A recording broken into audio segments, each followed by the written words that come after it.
Welcome to Harry's Verse. Today's adventure: what if Harry Potter was Batman's reincarnation and hunted everyone who betrayed him?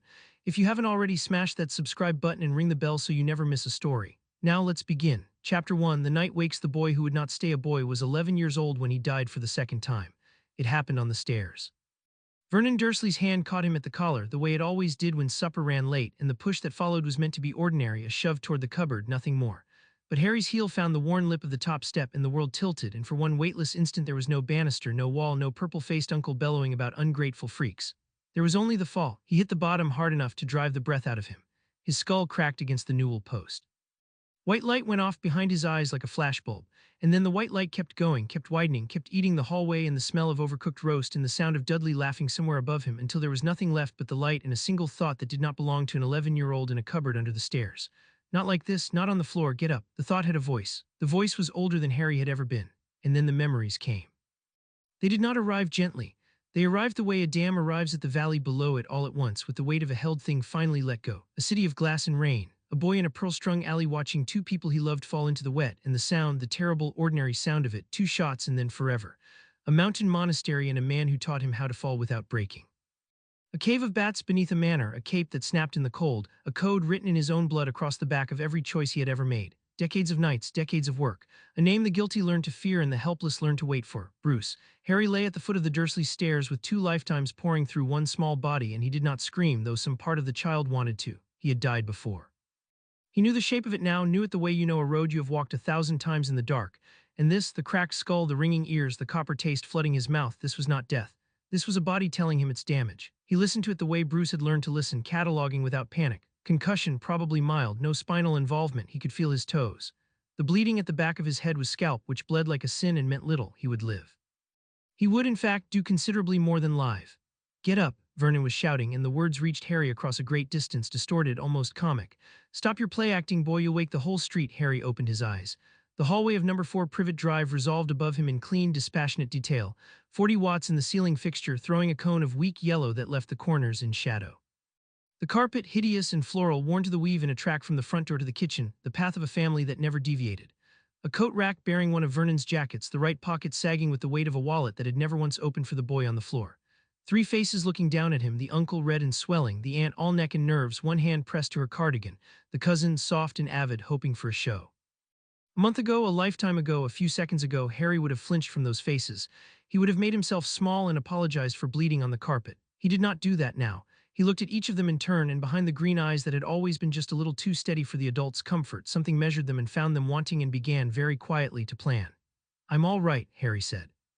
His own voice startled him, thin, high, a child's voice, wearing a man's certainty like a coat 3 sizes too big. "I tripped." Vernon blinked. Whatever he had braced for, it was not calm. "Of course you tripped," he blustered, recovering. "Clumsy little," but the rest of it ran out of him under that steady green stare, and he settled for jabbing a thick finger toward the cupboard. Bed now, and not a sound. Harry got to his feet. The room swam, and he let it, riding the dizziness instead of fighting it, one hand finding the wall with the unhurried confidence of a man who had stood up from worse. He walked to the cupboard. He folded himself inside. He pulled the thin door shut on its complaining hinge, and in the dark, with the spiders and the broken toy soldiers and the single bare bulb he was not permitted to use, Harry Potter sat very still and began, for the first time in either of his lives, to take inventory of exactly where he was. The cupboard was 4 feet by 3. He knew this without measuring because he had lived in it for 10 years and because the man inside him measured rooms the way other people breathed.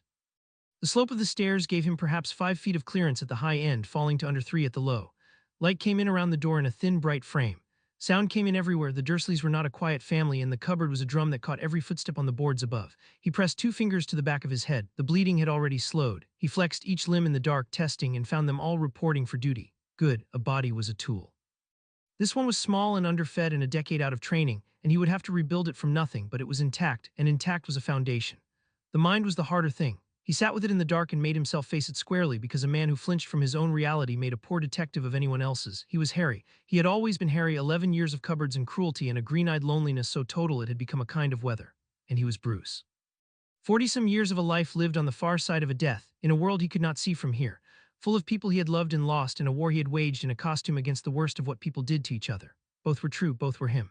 The child had not been erased and the man had not been imposed. They had fused, the way 2 rivers fuse, and what came out the far side was a single current running faster and colder and clearer than either had run alone.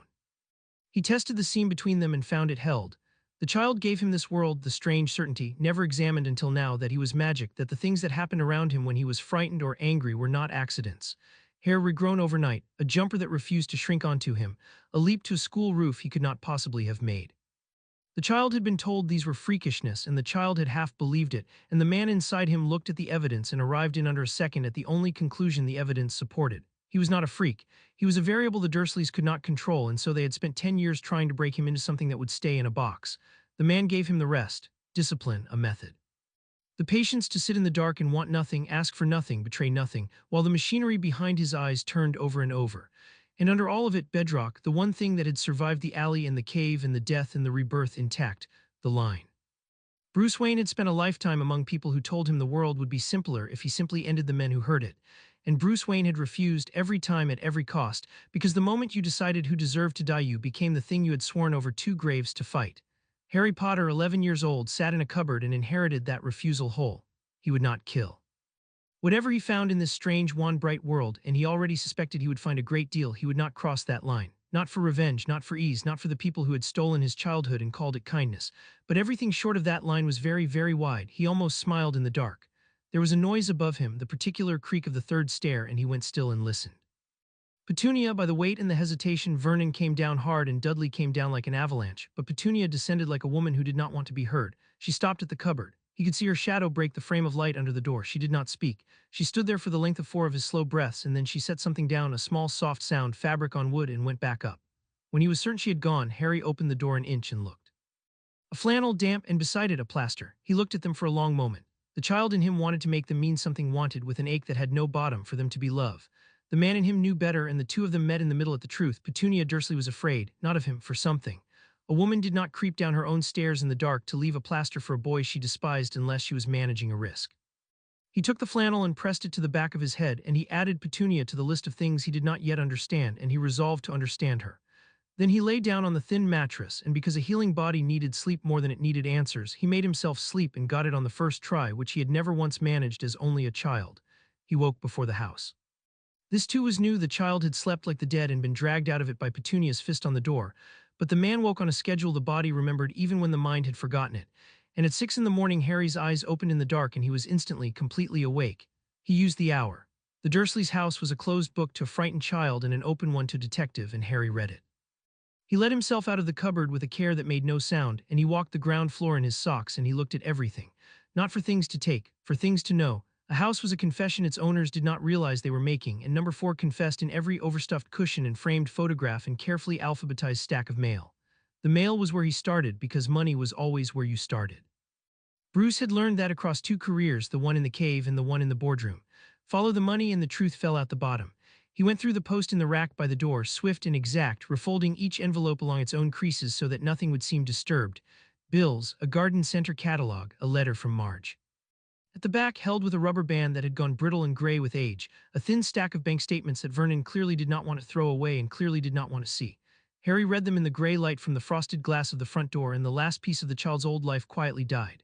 There was a payment, monthly. The same sum every time, arriving on the first from an account whose name was a meaningless string of letters but whose amount was not meaningless at all. It was near enough the cost of feeding and clothing one extra child, calculated, he thought, by someone who had done the calculation honestly and then perhaps added a little, the way you add a little to keep a difficult arrangement from breaking down. The payments went back as far as the statements did. He found one dated the year he had come to this house. He found the very first. He stood in the hall with the paper in his hands and let the conclusion arrive without softening it. He had not been abandoned on this doorstep. He had been placed. Someone with money and intent had set him here like a parcel in a left luggage office and paid the Dursleys to hold him, and the Dursleys, who would not have crossed the street to spit on him if he were on fire, had taken the money and kept him, not out of duty and not out of blood, but because every month a stranger paid them to. The cupboard, the cast-off clothes, the hunger. None of it had been the indifference of relatives too poor or too tired to do better. They had been paid to do better, and they had pocketed the difference, and the difference was a boy in a cupboard. The child wanted to cry. Harry did not let him, because tears were a luxury of people who had finished gathering evidence and he had only just begun. He memorized the account string. He noted the sending bank. He returned the statements to their brittle rubber band in their place at the back of the rack exactly to the millimeter, and he went and stood in the downstairs bathroom and looked at himself in the mirror over the sink. The face that looked back was a child's face, too thin, a bruise greening at the temple from last night's fall. Round glasses mended at the bridge with a knot of tape, the lenses scratched, the eyes behind them an impossible green. On the forehead, half hidden by a fall of black hair that had never once lain flat, the scar, the thin lightning bolt mark that the child had been told came from the car crash that killed his parents, and that some other and colder part of him now suspected was nothing of the sort. He looked at the boy in the glass and he made him a promise out loud in a whisper because some vows needed air to be real. I'm going to find out who did this, he told the green eyes. All of it, who put me here. Who paid them, who decided, I'm going to find every single one of them and I'm going to take apart everything they built. He paused. The man in him weighed the next words with the care of someone who had built a life on them. And I'm not going to kill anyone to do it, not one, because the second I do I'm just another one of them, someone who decided he had the right. The boy in the mirror looked back steady and did not blink. That's the rule, Harry said. That's the only rule. Everything else is just method. Then he washed the dried blood out of his hair with cold water and went to make the Dursleys breakfast, because the arrangement was still the arrangement, and a man who tipped his hand on the first morning deserved everything the second morning brought him. He spent 11 days being exactly the boy they expected. It was harder than fighting would have been. Every instinct the man had bought with blood wanted to act, to confront, to expose, to move, and every one of those instincts was wrong, and Harry knew it was wrong, and he leashed it. You did not begin a war by announcing it. You began it by learning the ground while the enemy still thought there was no war. So he cooked and he cleaned and he weeded the garden and he absorbed Dudley's shoves and Vernon's contempt, and he said yes, Uncle Vernon, and sorry, Aunt Petunia, and behind the obedient mask the detective worked without rest. He learned the rhythms of the house until he could move through it blind. He learned which floorboards spoke and which kept their counsel. He learned that Vernon's anger ran on a cycle he could predict to the hour, and that Petunia watched the front window more than a woman with nothing to fear would watch it, and that Dudley, vast, stupid, cruel Dudley, was the only one of them who was simply what he appeared to be, which made him almost restful. And he trained. In the small hours, in the 4 feet by 3 of the cupboard, in the strip of garden behind the shed where no window overlooked, Harry began the slow, brutal work of dragging a starved 11-year-old body toward the thing his mind remembered being, press-ups against the floor until his arms shook. The breathing drills that flooded a frightened nervous system with calm. The balance work, the falls, the patient stretching of tendons that had spent a decade folded into a box. The body screamed and he ignored it because the body was a tool and he intended to make it a good one. He would not be strong for years. He knew that, accepted it, planned around it. Strength was the least of a detective's weapons and the last to arrive. The mind was already here. On the 12th day, the letters came. He had been half expecting something because the strangeness had a logic and the logic pointed somewhere. But he had not expected the sheer volume of it, letters by the dozen, by the hundred, erupting from the fireplace and the windows and the gaps under the doors, all addressed in green ink to Mr. H. Potter, the cupboard under the stairs. Vernon's reaction told Harry more than the letters did. The man did not react to the letters as a sane person reacts to an absurd prank. He reacted with terror, the specific scrambling terror of a man watching a door he had been paid to keep shut blow off its hinges. He boarded the windows, he stuffed the letterbox. He bundled the family into the car and drove them half-mad to a rock in the sea, fleeing a thing made of paper. Harry watched all of it with the cold, clean attention of a man reading a witness who does not know he is testifying. You know what these are, he thought, studying his uncle's swollen, sweating panic. You've always known. You were told whoever paid you with conditions, and one of the conditions was this, and you're more afraid of breaking the arrangement than you are of the thing breaking through. That was useful. That was very useful. Fear that specific had a source. And then on the rock in the sea at midnight, the door came off its hinges for real, and the source of nothing at all walked in out of the storm, but the door, when it came, was kicked in by a giant. The giant's name was Hagrid, and within 90 seconds of meeting him, Harry had revised half a dozen assumptions and confirmed one. The man was enormous, genuinely enormous, 8 feet if he was an inch, wild-bearded, dripping, filling the ruined doorway like weather given a coat. He carried a pink umbrella that he handled like a wand, which told Harry it was a wand or near enough, and that whoever had sent him had sent someone whose magic was officially curtailed, which was its own small data point about how this world disposed of people. He was kind. That was the thing the child seized on and the thing the man examined most carefully, because kindness was the easiest disguise in the world and the hardest to fake well, and Hagrid's was not faked. The giant looked at the boy in the corner, small, watchful, a birthday cake of his own baking held out in 2 huge hands, and there was nothing behind his eyes but a great uncomplicated gladness to have found him. So kind, so not the architect, so a tool the architect trusted, which meant the architect understood loyalty and how to earn it, which made the architect more dangerous, not less. Ye'd be Harry, Hagrid said, and his voice cracked on it, and his eyes were wet. Last time I saw ye were only a baby. Ye look a lot like your dad, but ye have got your mum's eyes. You knew my parents, Harry said. He kept his voice a child's voice, wondering, a little lost. It cost him something to perform the helplessness, but the performance was a tool too. People told you everything when they thought they were filling an empty vessel. Knew him, course I knew him.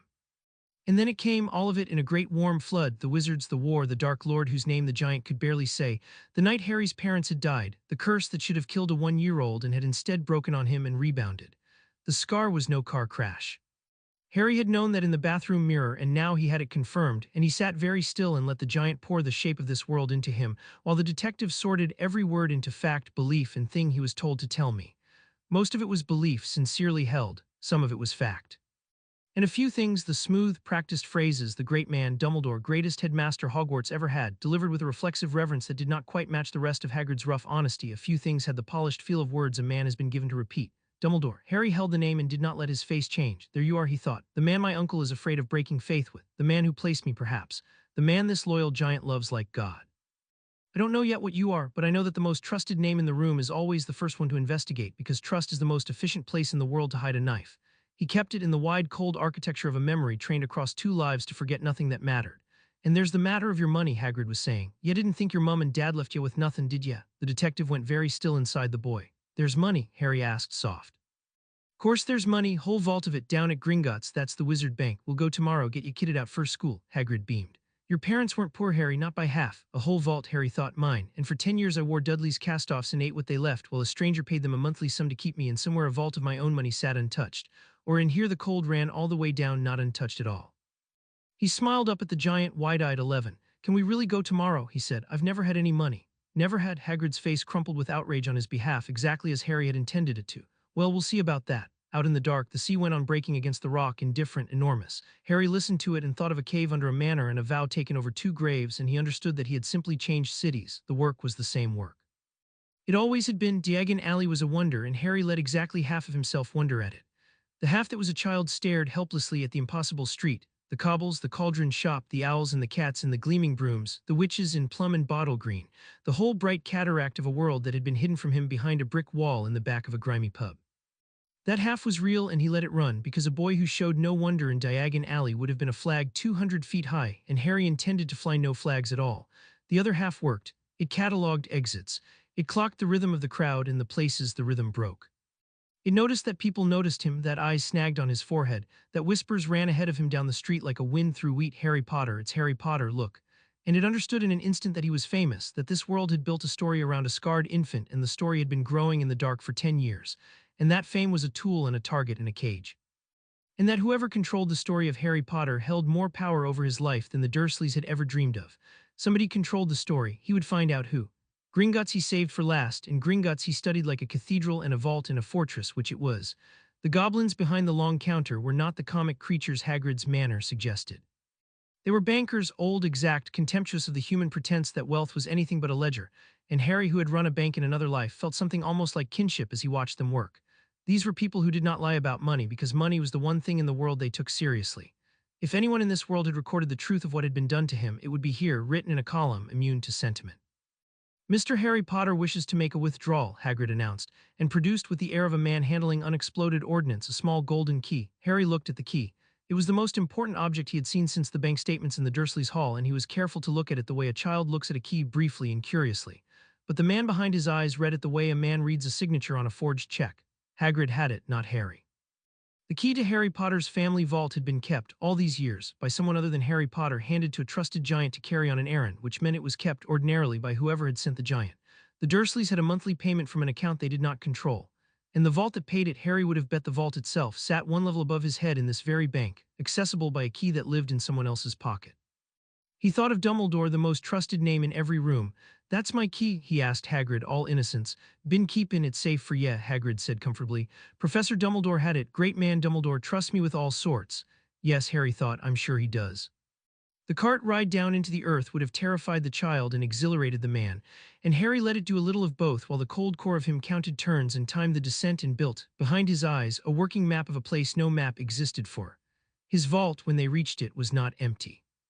It held more gold than the Dursleys had spent on him in a decade, heaped in careless mounds, and Hagrid said, "See, told ya, not poor," and Harry filled a pouch and said the right grateful things and thought, this is the trust vault, the allowance. The vault they let a schoolboy see. Somewhere in this bank there is another door with my family's name on it, and I have never been shown it, and the man who keeps my key has never mentioned that it exists. He would come back, alone. With the right questions and the goblin's own honesty for a lever. He let the plan form and set it aside, fully made to be executed when the board was readier. There was one more door on the cart's route, Vault 713, and Hagrid went to it alone on Dumbledore's errand and came back with something small wrapped in brown paper, tucked fast into an inner pocket, and would say nothing about it. Harry did not press. He merely noted the vault number and the date, and the fact that the most trusted man in the wizarding world was using Harry Potter's bank trip as cover to move a secret object out of a high-security vault on the very day a famous orphan could be relied upon to draw every eye in the alley. A man who uses a boy as misdirection, Harry thought, watching the giant's careful hand press the parcel deeper into his coat, is a man who has used boys as misdirection before. I wonder how often. I wonder how long he bought his things. The cauldron, the robes, the books, the brass scales, and the dragonhide gloves. And at the last, in a narrow shop full of dust and 10,000 slim boxes, he bought a wand, or the old man who sold it to him implied the wand bought him. 11 inches, holly with a core of phoenix feather, and the strange detail the wand maker could not stop circling, that its brother wand, the only other to carry a feather from that same phoenix, was the wand that had given Harry his scar. Curious, Mr. Ollivander breathed, his pale eyes shining. Curious indeed. Harry held the wand and felt the warmth run up his arm like the first morning of a thing, and he understood that the wand maker had just told him something the man meant as wonder and the detective received as intelligence. He and the Dark Lord were connected, not in legend, in physics, in the match material of two instruments. That was not a poem. That was a fact about the structure of the world, and facts about structure were the only things worth a detective's love. Whatever this Dark Lord was, whatever had happened the night Harry's parents died, the answer was not mysticism. It was mechanism, and mechanisms could be understood, and anything that could be understood could be beaten. Thank you, Harry said, and meant it, and walked out into the bright, impossible street, the secret owner of a great deal more than a wand. The Hogwarts Express left from a platform that did not officially exist, and Harry reached it the way the man inside him reached everything, early and watching. Hagrid had put him on the train of his arrival with a ticket and a vague kindness and a deeper errand elsewhere, and so Harry came to King's Cross alone, a small boy with an owl and a trolley, and walked the length of the station with his senses wide open. He found the barrier between platforms 9 and 10 by watching a family of redheads find it first, a plump, loud, kindly-faced woman shepherding a brood of gingers, announcing the secret of the magical barrier in a carrying voice on a crowded Muggle platform, packed with Muggles, of course, as if she had never made the crossing before and needed an audience to be sure she was doing it right. Harry stopped his trolley 20 feet away and looked at her, and the detective came fully awake. It was wrong. He could not have said in the first half-second precisely why it was wrong, but the man in him had spent a lifetime trusting the half-second, the prickle that arrived before the reasons did, and he stood still and let the reasons catch up. A pureblood family that crossed this barrier every September, the woman's manner said twins and all year on year, and yet she announced the magical secret aloud loudly on the Muggle's side, in the exact moment that a lone, famous, conspicuously lost-looking boy came within earshot. The performance was for him. It had to be for him. Either she was a fool who broadcast wizarding secrets to strangers by habit, and her competent, herding command of 4 children said she was no fool, or she was a woman who knew that Harry Potter would be at the station alone this morning looking for exactly the help she was so loudly providing. Someone had known he would be here. Someone had known he would be alone. And someone had arranged for a warm, loud, motherly woman to be standing precisely in his path with the answer to his only problem ready on her lips. The same hand, Harry thought, very calm, very cold, the hand that placed me with the Dursleys and paid them, the hand that kept my key, the hand that knew I'd reach this platform with no one to guide me because the hand made sure of it, and now the hand has put a mother in my road. He watched the youngest boy, a tall, gangling redhead his own age, freckled, with a smudge of something on his nose, hang back at the edge of the family and steal glances toward Harry that were meant to look like idle curiosity and did not quite manage it. The boy had been told to watch for him. Harry would have staked the holly wand on it. There was a held-breath quality to the way the boy waited, the quality of a child given an instruction by an adult he did not want to disappoint. And the cold thing in Harry, the thing that had read 10,000 faces in another life and learned to hate the conclusions it reached, looked at that gangling, freckled, anxious boy and felt not anger. The boy was 11.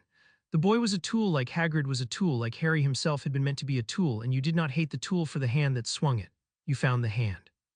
But the man also knew that a tool aimed at you was still aimed at you, whatever its innocence, and that the warmest road laid in front of a hunted man is laid there for a reason. Harry walked his trolley toward the barrier. The red-headed woman saw him coming, and her whole kind face opened toward him like a door. "Hello, dear," she called, beaming. "First time at Hogwarts," Ron's knew too. "Not to worry, all you've got to do is walk straight at the barrier between platforms 9 and 10, best do it at a run if you're nervous." The child in Harry wanted, with a hunger that had no bottom, to walk into that warmth and let it close over his head and call it home. He had been starving for it his whole life. It was being offered to him now free on a station platform by a smiling woman with kind eyes and a house full of children, and all he had to do was be the lost and grateful boy the offer was built for, and he could have a mother and a friend and a place to belong before the train had even left the station. He understood, standing there, exactly how the trap worked. It worked because it gave you the one thing you could not refuse. "Thank you," Harry said, and he made his voice warm and he made his eyes grateful, and he smiled the smile of a lost boy who has just been saved, because the first rule of walking into a trap with your eyes open is that you must not let them see your eyes open. "That's really kind of you, I was getting worried." "Oh, you poor lamb," the woman said and clucked, and her son Ron drifted closer with his rehearsed, hopeful, not-quite-idle smile. Harry took his run at the barrier. The brick swallowed him, and on the far side the scarlet engine stood breathing steam under a wrought iron sign, and the whole bright, dangerous future opened in front of him at once. He found an empty compartment near the back, where he could see the corridor and keep his back to the window. He lifted his trunk onto the rack, the body protesting, the man overriding it, and he sat. And through the glass he watched the platform fill with the families of the people who would shortly be the entire population of his world. The friends he would have to learn to read, the enemies who did not yet know they were enemies, the children of the hand that had built his cage. The freckled boy Ron appeared in the corridor with his too casual smile and asked if the rest of the compartment was free. Harry looked at him for a moment, at the hand-me-down robes, the smudged nose, the anxious eagerness to do well at a job an adult had given him, and behind the man's cold, clear assessment something almost gentle stirred, because the man had once been a boy used by people who said they loved him, and he knew the difference between the hand and the tool, and he did not intend to break a tool that might, given truth instead of orders, become something better. "Sure," Harry said. "Sit down." He would let the trap close. He would walk into every warm room they built for him, smiling, grateful, the perfect lost boy, and he would learn the architecture of his cage from the inside, brick by brick, while they congratulated themselves on how easily the famous orphan had been led. They thought they were catching a child. The train pulled out of the station north toward the castle, and the old man who kept his key and Harry Potter settled back against the seat and began, with the patience of a man who had all the time in two worlds, to count the bars. Let them think they had caught a child, they had woken a night. Chapter 1 and Chapter 2, the detectives Ron Weasley talked for 3 hours, and in 3 hours he told Harry everything the hand that aimed him had not meant to give away. It was a useful 3 hours. Harry sat by the window with a chocolate frog melting untouched in his palm, and let the freckled boy fill the compartment with words about Quidditch teams and famous wizards, and the misery of being the sixth son of a family that had run out of new things to hand down by the time it got to him. The grievance was real. That was the first thing the detective confirmed, and the most important. Ron's resentment of his own poverty, his hunger to be seen, his ache at always coming after better brothers, none of it was performed. The boy bled it from a real wound, which meant that whoever had told Ron to befriend the famous Harry Potter had not needed to invent a motive. They had simply pointed an already hungry boy at the one person in the world whose friendship would make him important, and let nature do the rest. That was good work. Harry respected it the way you respect a clean lock. It told him the hand understood people, understood that the strongest leash is the one a man puts on himself. "Is it true?" Ron said at last, in the tone he had clearly been saving, eyes flicking to Harry's forehead. "I mean, have you really got the scar? Want to see?" Harry lifted his fringe. He watched the boy's face while he did it, and what he saw there was pure uncomplicated awe, the awe of a child meeting a story he had grown up inside, no calculation in it. The calculation lived a generation up, in the woman on the platform who had aimed her son like an arrow and would be waiting at the far end to collect the result. "You don't know what you are," Harry thought, looking at Ron's open, freckled, delighted face. "You think you got lucky. You think you found a friend on a train. Someone told you to find me and you'd have done it anyway, and that's the whole trick of it. You can't even be warned because there's nothing in you to warn. You believe it." He decided in that moment what to do with Ron Weasley, and the decision had two parts. The first part was tactical. He would let the friendship happen. A tool aimed at you, kept close and watched, was worth more than a tool you knocked aside, because the tool reported home, and a reporting tool was a channel you could feed. The second part was something the man had learned over a long life, and the child had never been allowed to. That a person used by the people who claimed to love him was not your enemy. He was your reflection, and you did not break your reflection. If there was anything worth saving in Ron Weasley, and Harry suspected there was, under the resentment, a plain, stubborn loyalty looking for somewhere honest to land, then truth in time would save it better than suspicion ever could. But not yet. Now on the train, the boy was a window into the house that had aimed him, and Harry kept the window open. "What's that?" he asked, nodding at the fat gray rat asleep in Ron's lap. "Scabbers," Ron made a face. "Pathetic, really. He was Percy's, then he got made prefect, so Dad got him an owl and I got the rat. He doesn't do anything, sleeps all day." He prodded the animal. It stirred, blinked, settled. "Had him for ages, years." The detective and Harry went still, the particular stillness of a man who has just heard a fact that does not fit. He looked at the rat. It was the wrong shape for a fact that didn't fit. It was just a rat, gray, fat, missing a toe on one front foot, sleeping the dense sleep of an old animal. But the man inside Harry had spent a lifetime distrusting the things that were exactly what they appeared to be, and Ron had just handed him an impossibility wrapped in fur. "Years," the boy had said. The rat had belonged to an older brother before him, long enough that the brother had grown from a child into a prefect. Harry did not know much yet about the natural history of this world, but he knew the natural history of his old one, and the common garden rat lived 2 years, 3 if it was lucky, and loved, not the better part of a decade, not long enough to be handed down a line of brothers like a coat, a rat that lived too long. A rat that did nothing, that hid, that slept through everything, in a house that, if Harry's read of the platform was right, sat at the center of the hand's design. "How old is he?" Harry asked, light, idle, a boy making conversation about a pet. Ron shrugged. "Dunno, old, like I said, Percy had him first, and that's what must be 10 years, maybe more." "Why?" "No reason," Harry said. "He's just well behaved." He looked at the sleeping rat with a face of perfect mild boredom, and behind the face the detective laid the fact down on the cold, clean table where he kept the things that did not fit, next to the monthly check and the borrowed key and the loud woman on the platform, and he thought, a rat that has lived 3 times its span in the wrong house hiding. I don't know what you are.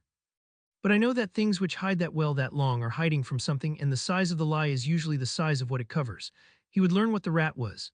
He had a guess already, an ugly one built from the wizarding world's casual mention that men in it could wear the shapes of animals.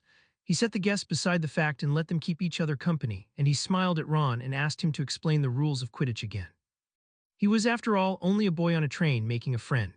The castle, when it rose out of the dark above the Black Lake, was a fortress, and Harry's first thought on seeing it was the thought of a man who had built a fortress of his own under a manor. Who controls the doors? He kept the thought behind the child's wonder, which was easy because the wonder was genuine and the castle was magnificent. But all through the boat ride and the climb to the great oak doors, the detective worked, mapping what it could of a structure that plainly rearranged itself, noting that a place where the staircases moved was a place where no map was ever final and a man could be cut off from any exit at the castle's whim. That was a vulnerability and an opportunity both. A building that could trap you could, understood well enough, be made to trap others. The sorting was the first test, and it nearly took him by surprise. They were herded into the great hall under a ceiling that showed the night sky, and a battered pointed hat sang a song, and then the students were called up one by one to put it on. Harry watched the first few with detached interest. The hat seemed to take a moment, sometimes longer, before it called out a house, and only when his own name was reached and the hush fell and he climbed the steps and the brim dropped over his eyes did he understand that the hat was not a hat. It was a mind. It was reading him. Well, well, said a voice inside his skull, and it was amused, and it was old, and it was rummaging through him like a man through a drawer.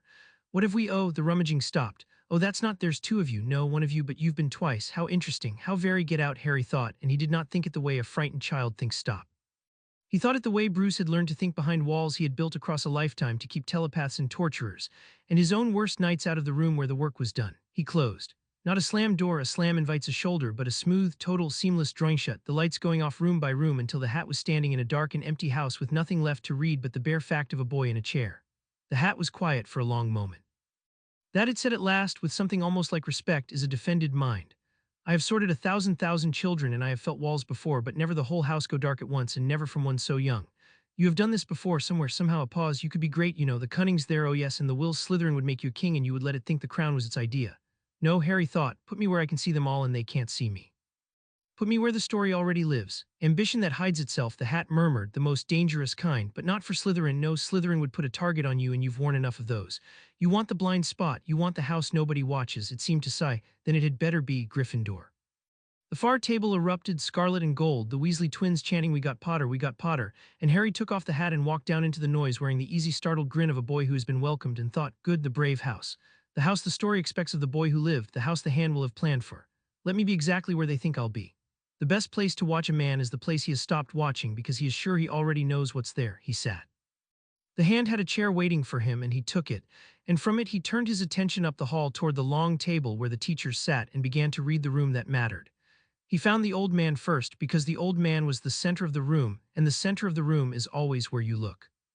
Albus Dumbledore sat in a great carved chair at the middle of the high table, robed in something that shifted color in the candlelight, his beard a river of white, his half-moon spectacles catching the floating flames.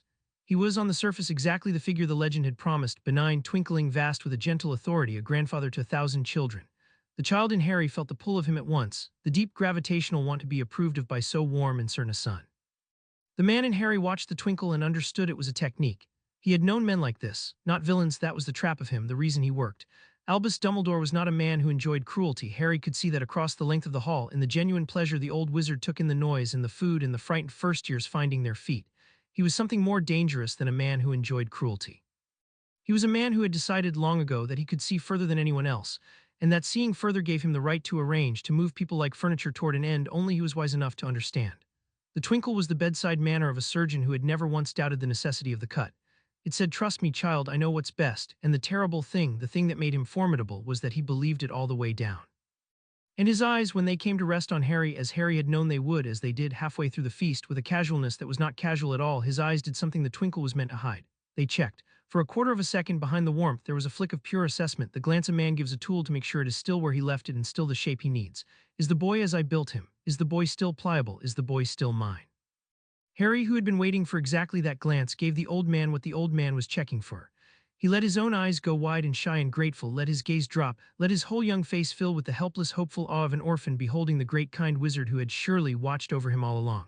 Yes, the face said, still yours, still soft, still waiting to be told who to love.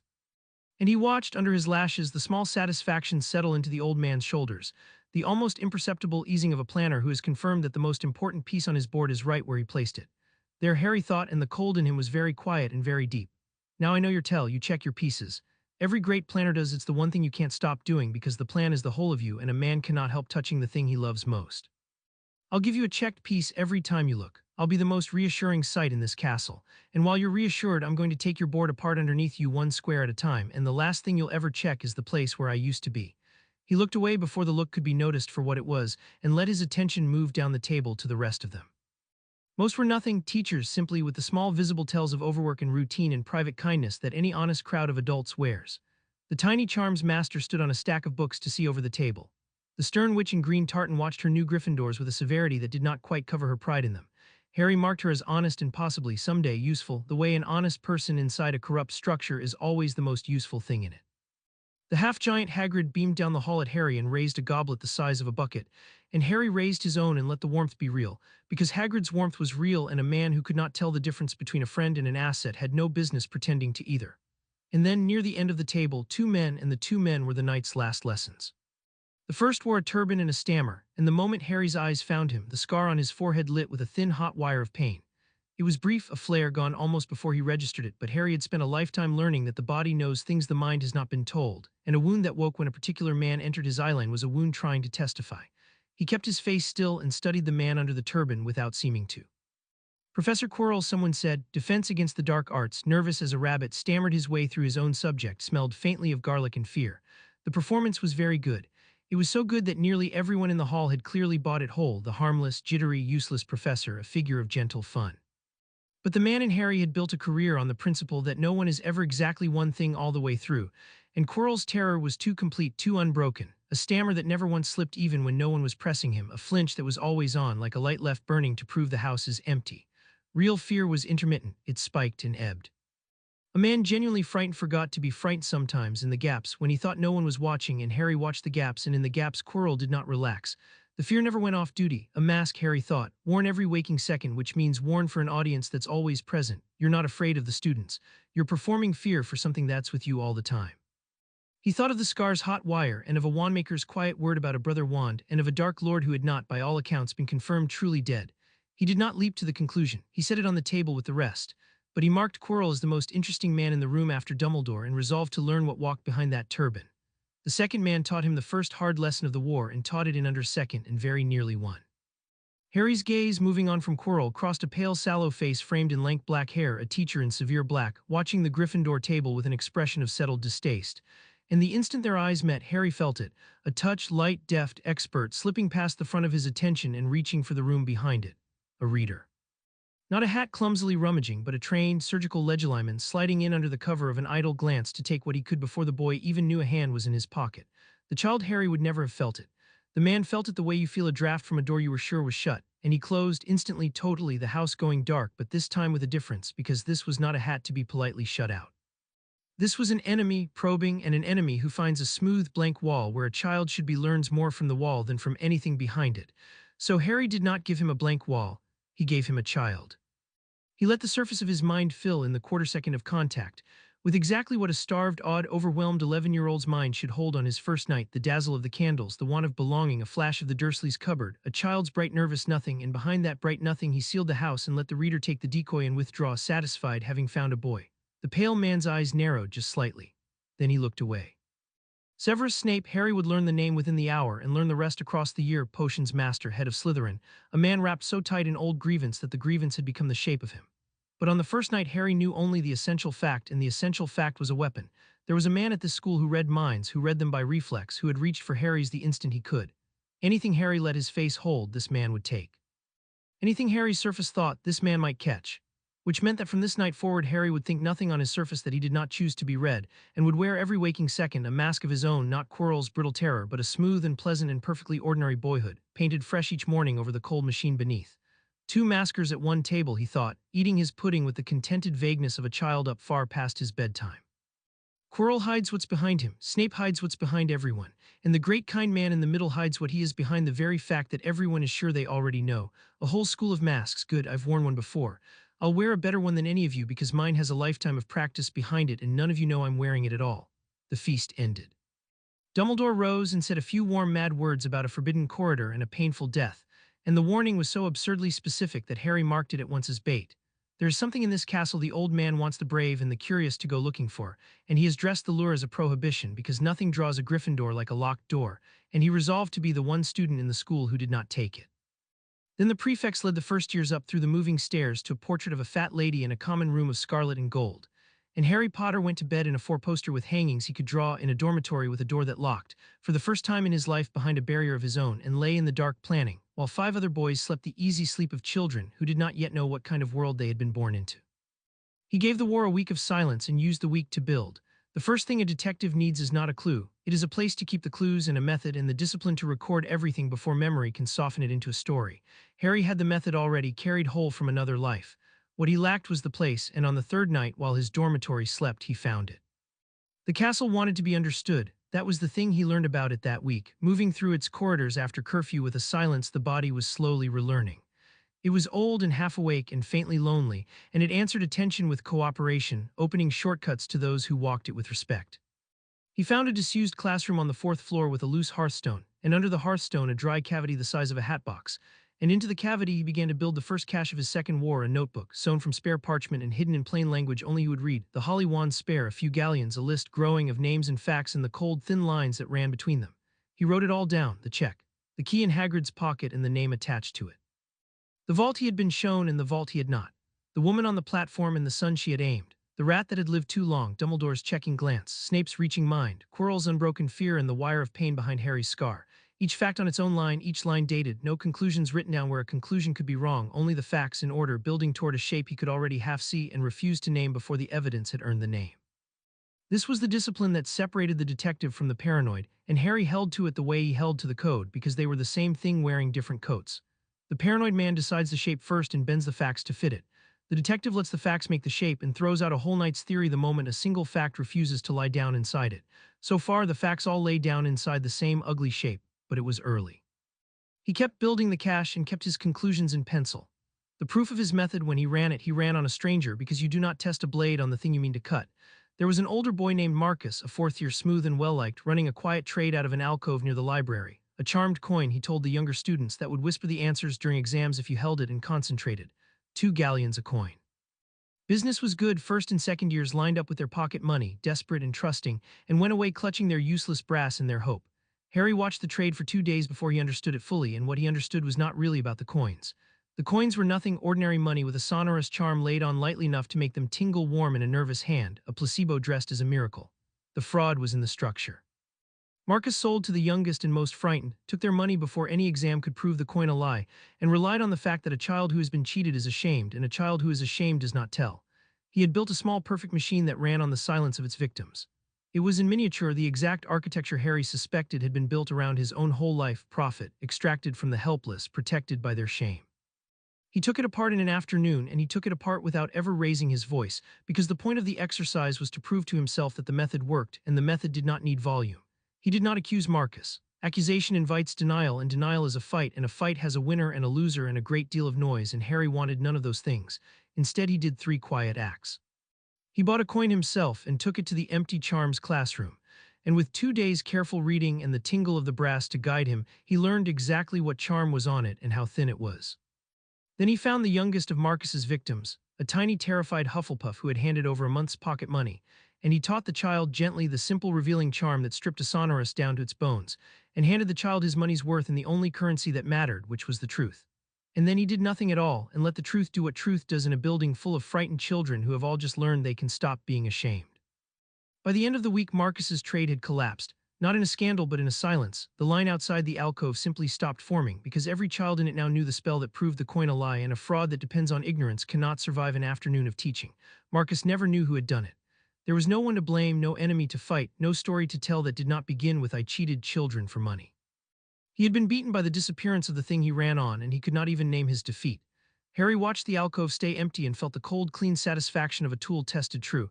That's the method, he thought. You don't fight the man. You find what he runs on and you take it away, and he falls down without anyone laying a hand on him, and he can't even tell the world he was pushed.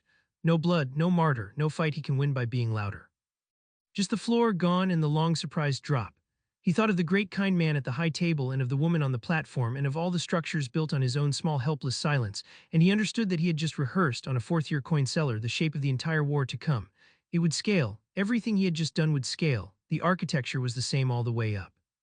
The week also gave him two faces that the detective's eye read as true, and he did not let the war make him forget how rare and how worth keeping a true face is.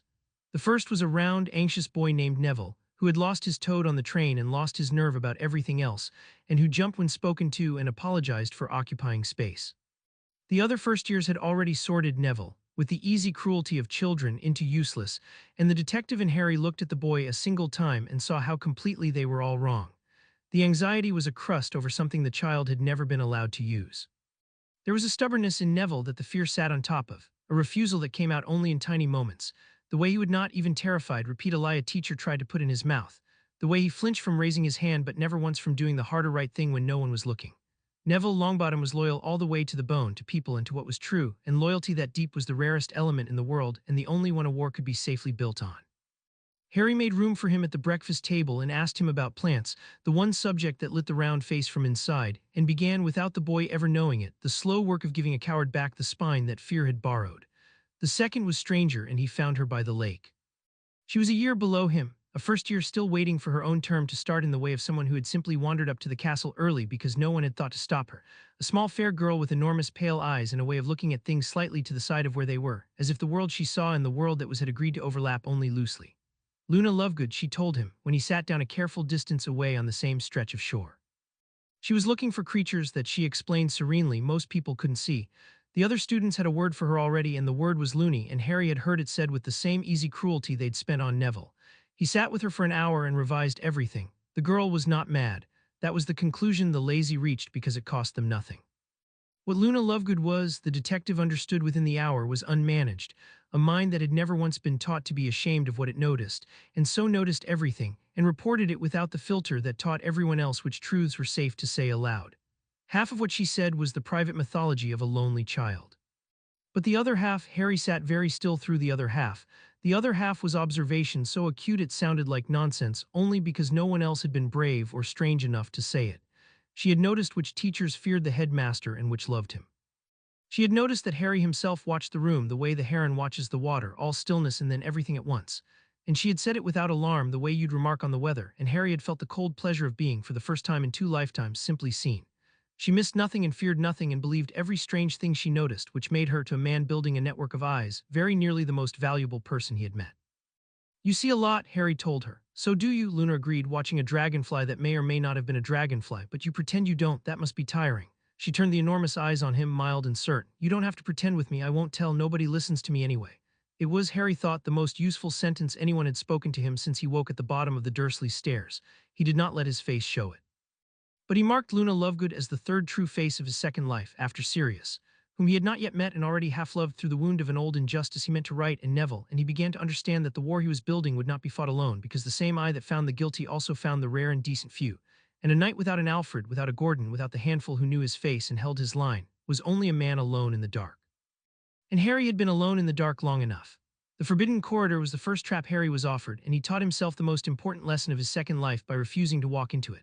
Dumbledore had announced it at the welcome feast, a third-floor corridor, forbidden to all who did not wish to die a painful death, and every instinct the castle bred in a brave young Gryffindor pulled toward it, the locked door, the dark secret, the dare dressed as a prohibition. The school buzzed with it.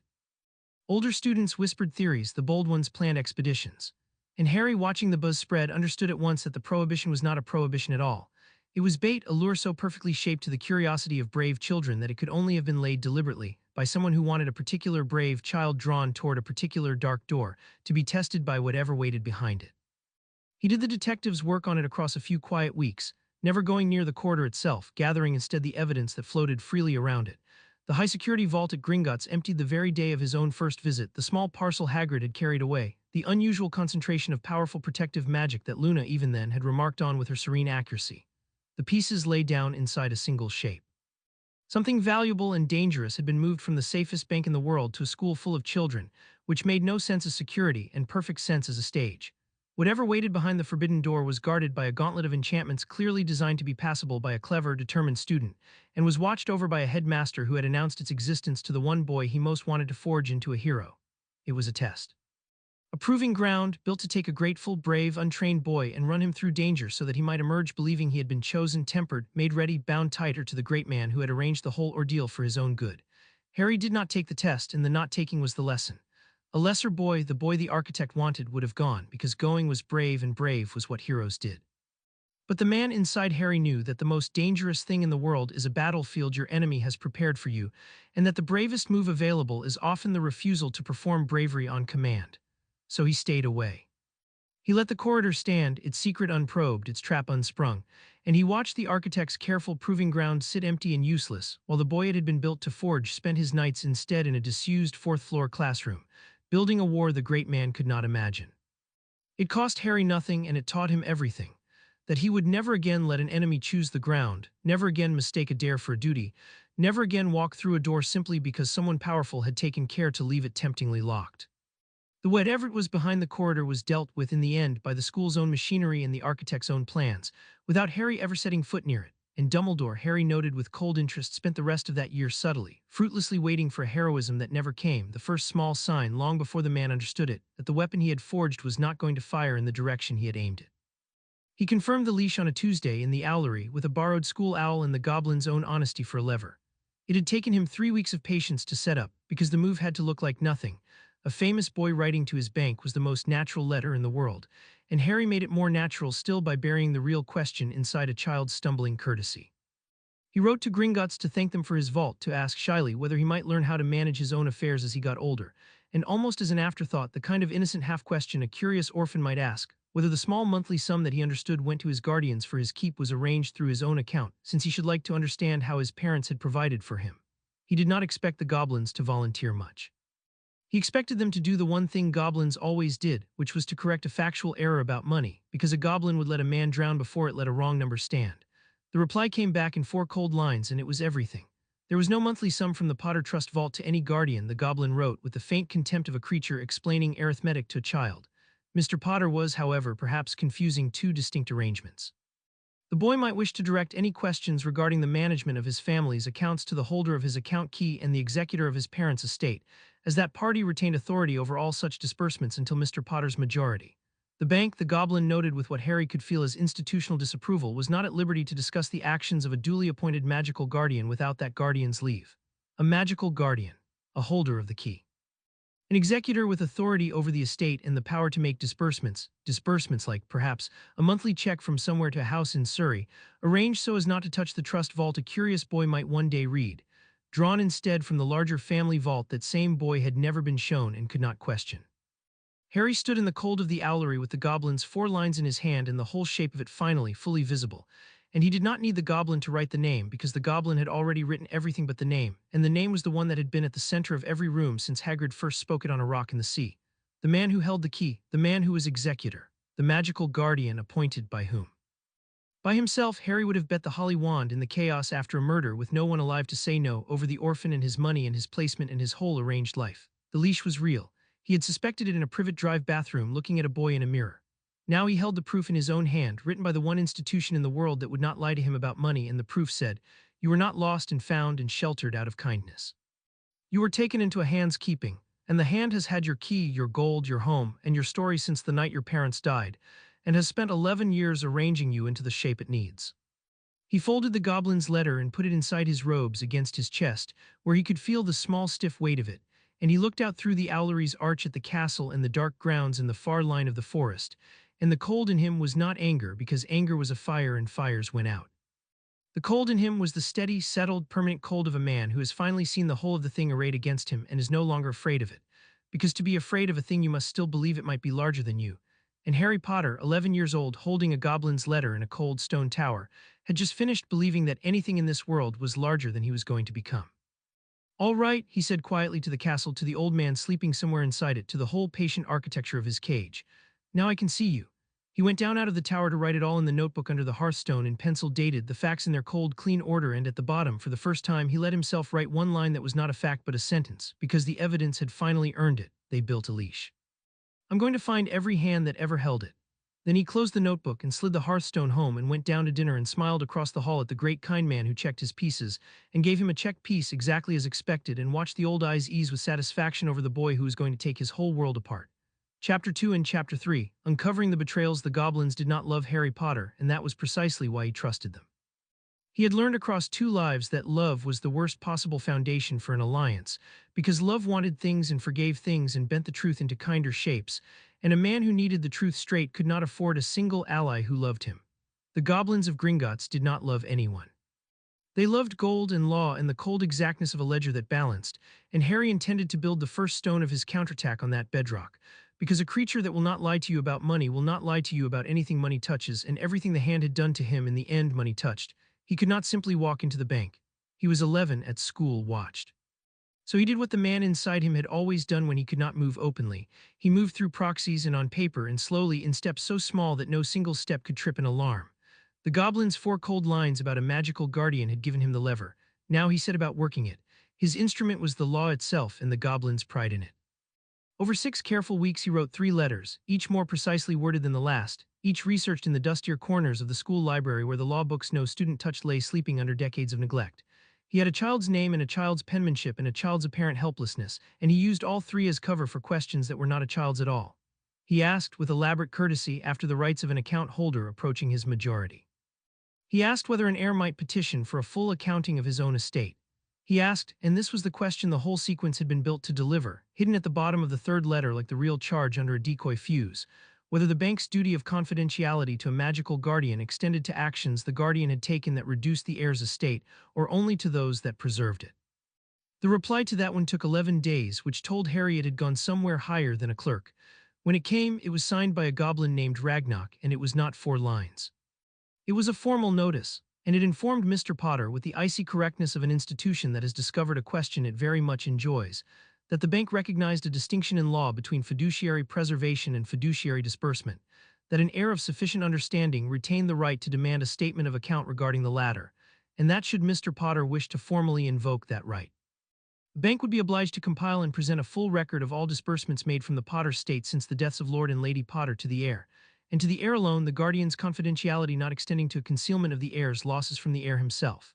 Harry read it twice in the cold of the owlery, and then he allowed himself, for exactly 1 breath, to feel the thing the man rarely let himself feel, which was the bright hard joy of a trap that is closed on schedule.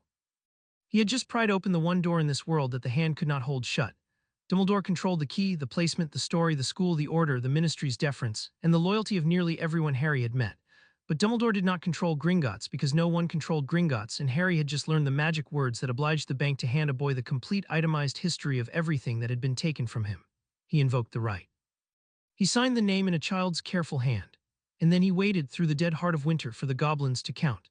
The accounting arrived on a gray morning in February in a sealed packet the weight of a brick, carried by a Gringotts owl that had clearly been instructed to deliver it into the hands of Harry Potter and no other, and that sat on the owlery rail glaring murder at him until he had proven with the trust vault key the goblins recognized that he was who he said. He did not open it there. He had learned to never open the most important thing in the most exposed place. He carried it unbroken to the disused 4th-floor classroom, and he sealed the door with the small locking charm he had taught himself, and he lifted the loose hearthstone and sat on the cold floor beside his cache with the brick of parchment in his lap, and only then, alone with no eye on him and no mind able to reach him, did he break the goblin's wax and begin to read the truth of his own life. It took him 4 hours. He read every line. The first thing the accounting did was end the last small hope the child had still been carrying without admitting it, the hope that he had read the world too darkly, that some of it might yet turn out to be the ordinary failure of decent people rather than design. The accounting killed that hope on the first page cleanly in columns, and the man was glad of it because false hope was a weight and he was better without it. The monthly payments to the Dursleys were there, every one, 11 years of them, drawn not from his small trust vault but from the great family vault, the vault he had never been shown and authorized by a single recurring signature. The signature was the guardian's. The amount was generous, more than the keep of a child, considerably more, a sum that would have bought the boy who generated it a warm room and good clothes and full plates 3 times a day. The Dursleys had received the price of a loved child every month for 11 years and had spent it on their own son and given the boy a cupboard. And the man who signed the checks had never once sent anyone to check that the money was reaching the child it was drawn for, or, Harry thought, reading the cold columns, had sent someone and known and let it stand because a grateful, well-fed. Confident Harry Potter was a harder boy to shape than a starved and lonely one who would mistake the first kindness he was shown for love. That was the first betrayal, and it was the smallest, and Harry made himself read it without flinching because it was the one he had known about for months, and the ones he did not yet know about were waiting underneath. The second betrayal was the wills. His parents had left a will. Of course they had been wealthy, careful people in the middle of a war with an infant son, and people like that always left a will, and Harry had assumed one existed and assumed it had simply been executed and forgotten. It had not been executed, it had been sealed. The accounting noted it in a single dry line that took Harry a moment to understand and a longer moment to stop reading over and over. The last will and testament of James and Lily Potter, lodged with the bank, had been placed under ministry seal within a week of their deaths, on the authority of the chief warlock of the Wisengamot, and remained sealed, its provisions unexecuted, its instructions regarding the guardianship and upbringing of the heir neither read nor honored. The chief warlock of the Wisengamot. Harry knew the name behind the title without looking it up because the goblin's earlier letters had already drawn the line. The same man, the guardian, the executor, the keeper of the key, the chief warlock with the power to seal a will, all one man, and the man had used the highest of his offices to lock away the document that would have told the world where James and Lily Potter wanted their son to go, and who they had named to raise him.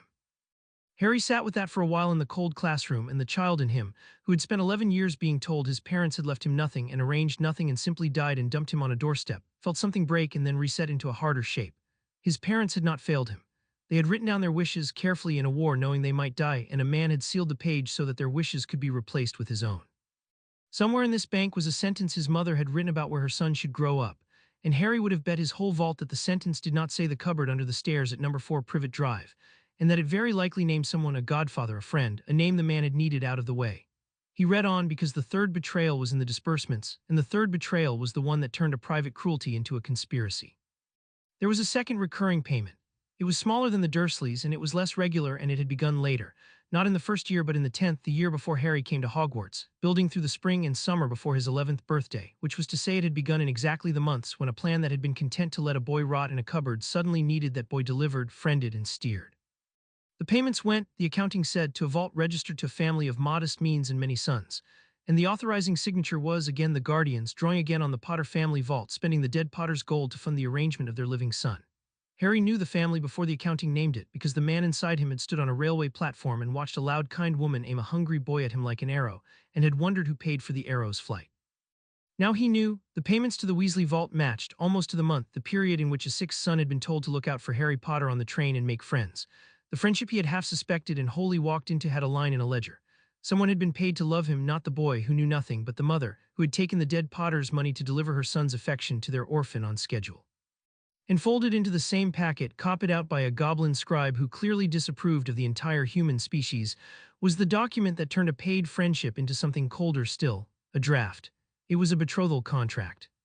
Unsigned, the goblins were careful to note it had never been executed and held no force, but drafted and lodged and dated, a proposal that would, on the majorities of the parties, have bound the heir of the House of Potter in marriage to a daughter of the family that was already being paid to befriend him, with the bride's family to receive upon execution a settlement from the Potter estate that made the monthly payments look like pocket change. The draft had two notations in its margin. One was in a hand the goblins identified as belonging to the would-be bride's mother, the loud woman from the platform, the warm, clucking mother who had written beside the settlement figure a single word, generous. The other notation was in the hand of the guardian, the keeper of the key, who had written beside the clause naming himself as the arrangement's broker and the heir's consenting guardian, in due course. The boy must first be brought to trust the family entirely. Harry read the boy must first be brought to trust the family entirely 4 times, and on the 4th time the last of the child's warmth toward the platform and the kind clucking mother and the welcoming scarlet table went quietly and permanently cold. It was not the marriage that did it. A marriage could be refused, an unsigned draft was only an intention, and intentions died easily. It was the sentence. The boy must first be brought to trust the family entirely. They had sat down, the great kind man and the warm clucking mother, and they had discussed, in writing, how to engineer a lonely child's trust as the foundation of a transaction, the way 2 builders discuss a footing before they pour the slab. His loneliness had been a market condition. His hunger for a family had been a lever they had identified and meant to pull. The friendship on the train, the welcome at the table, the warm cluck of you poor lamb, all of it had been the early work of bringing the boy to trust the family entirely, so that in due course the boy could be bound, and the estate could be settled, and the orphan could be folded, gold and body and name, into the design.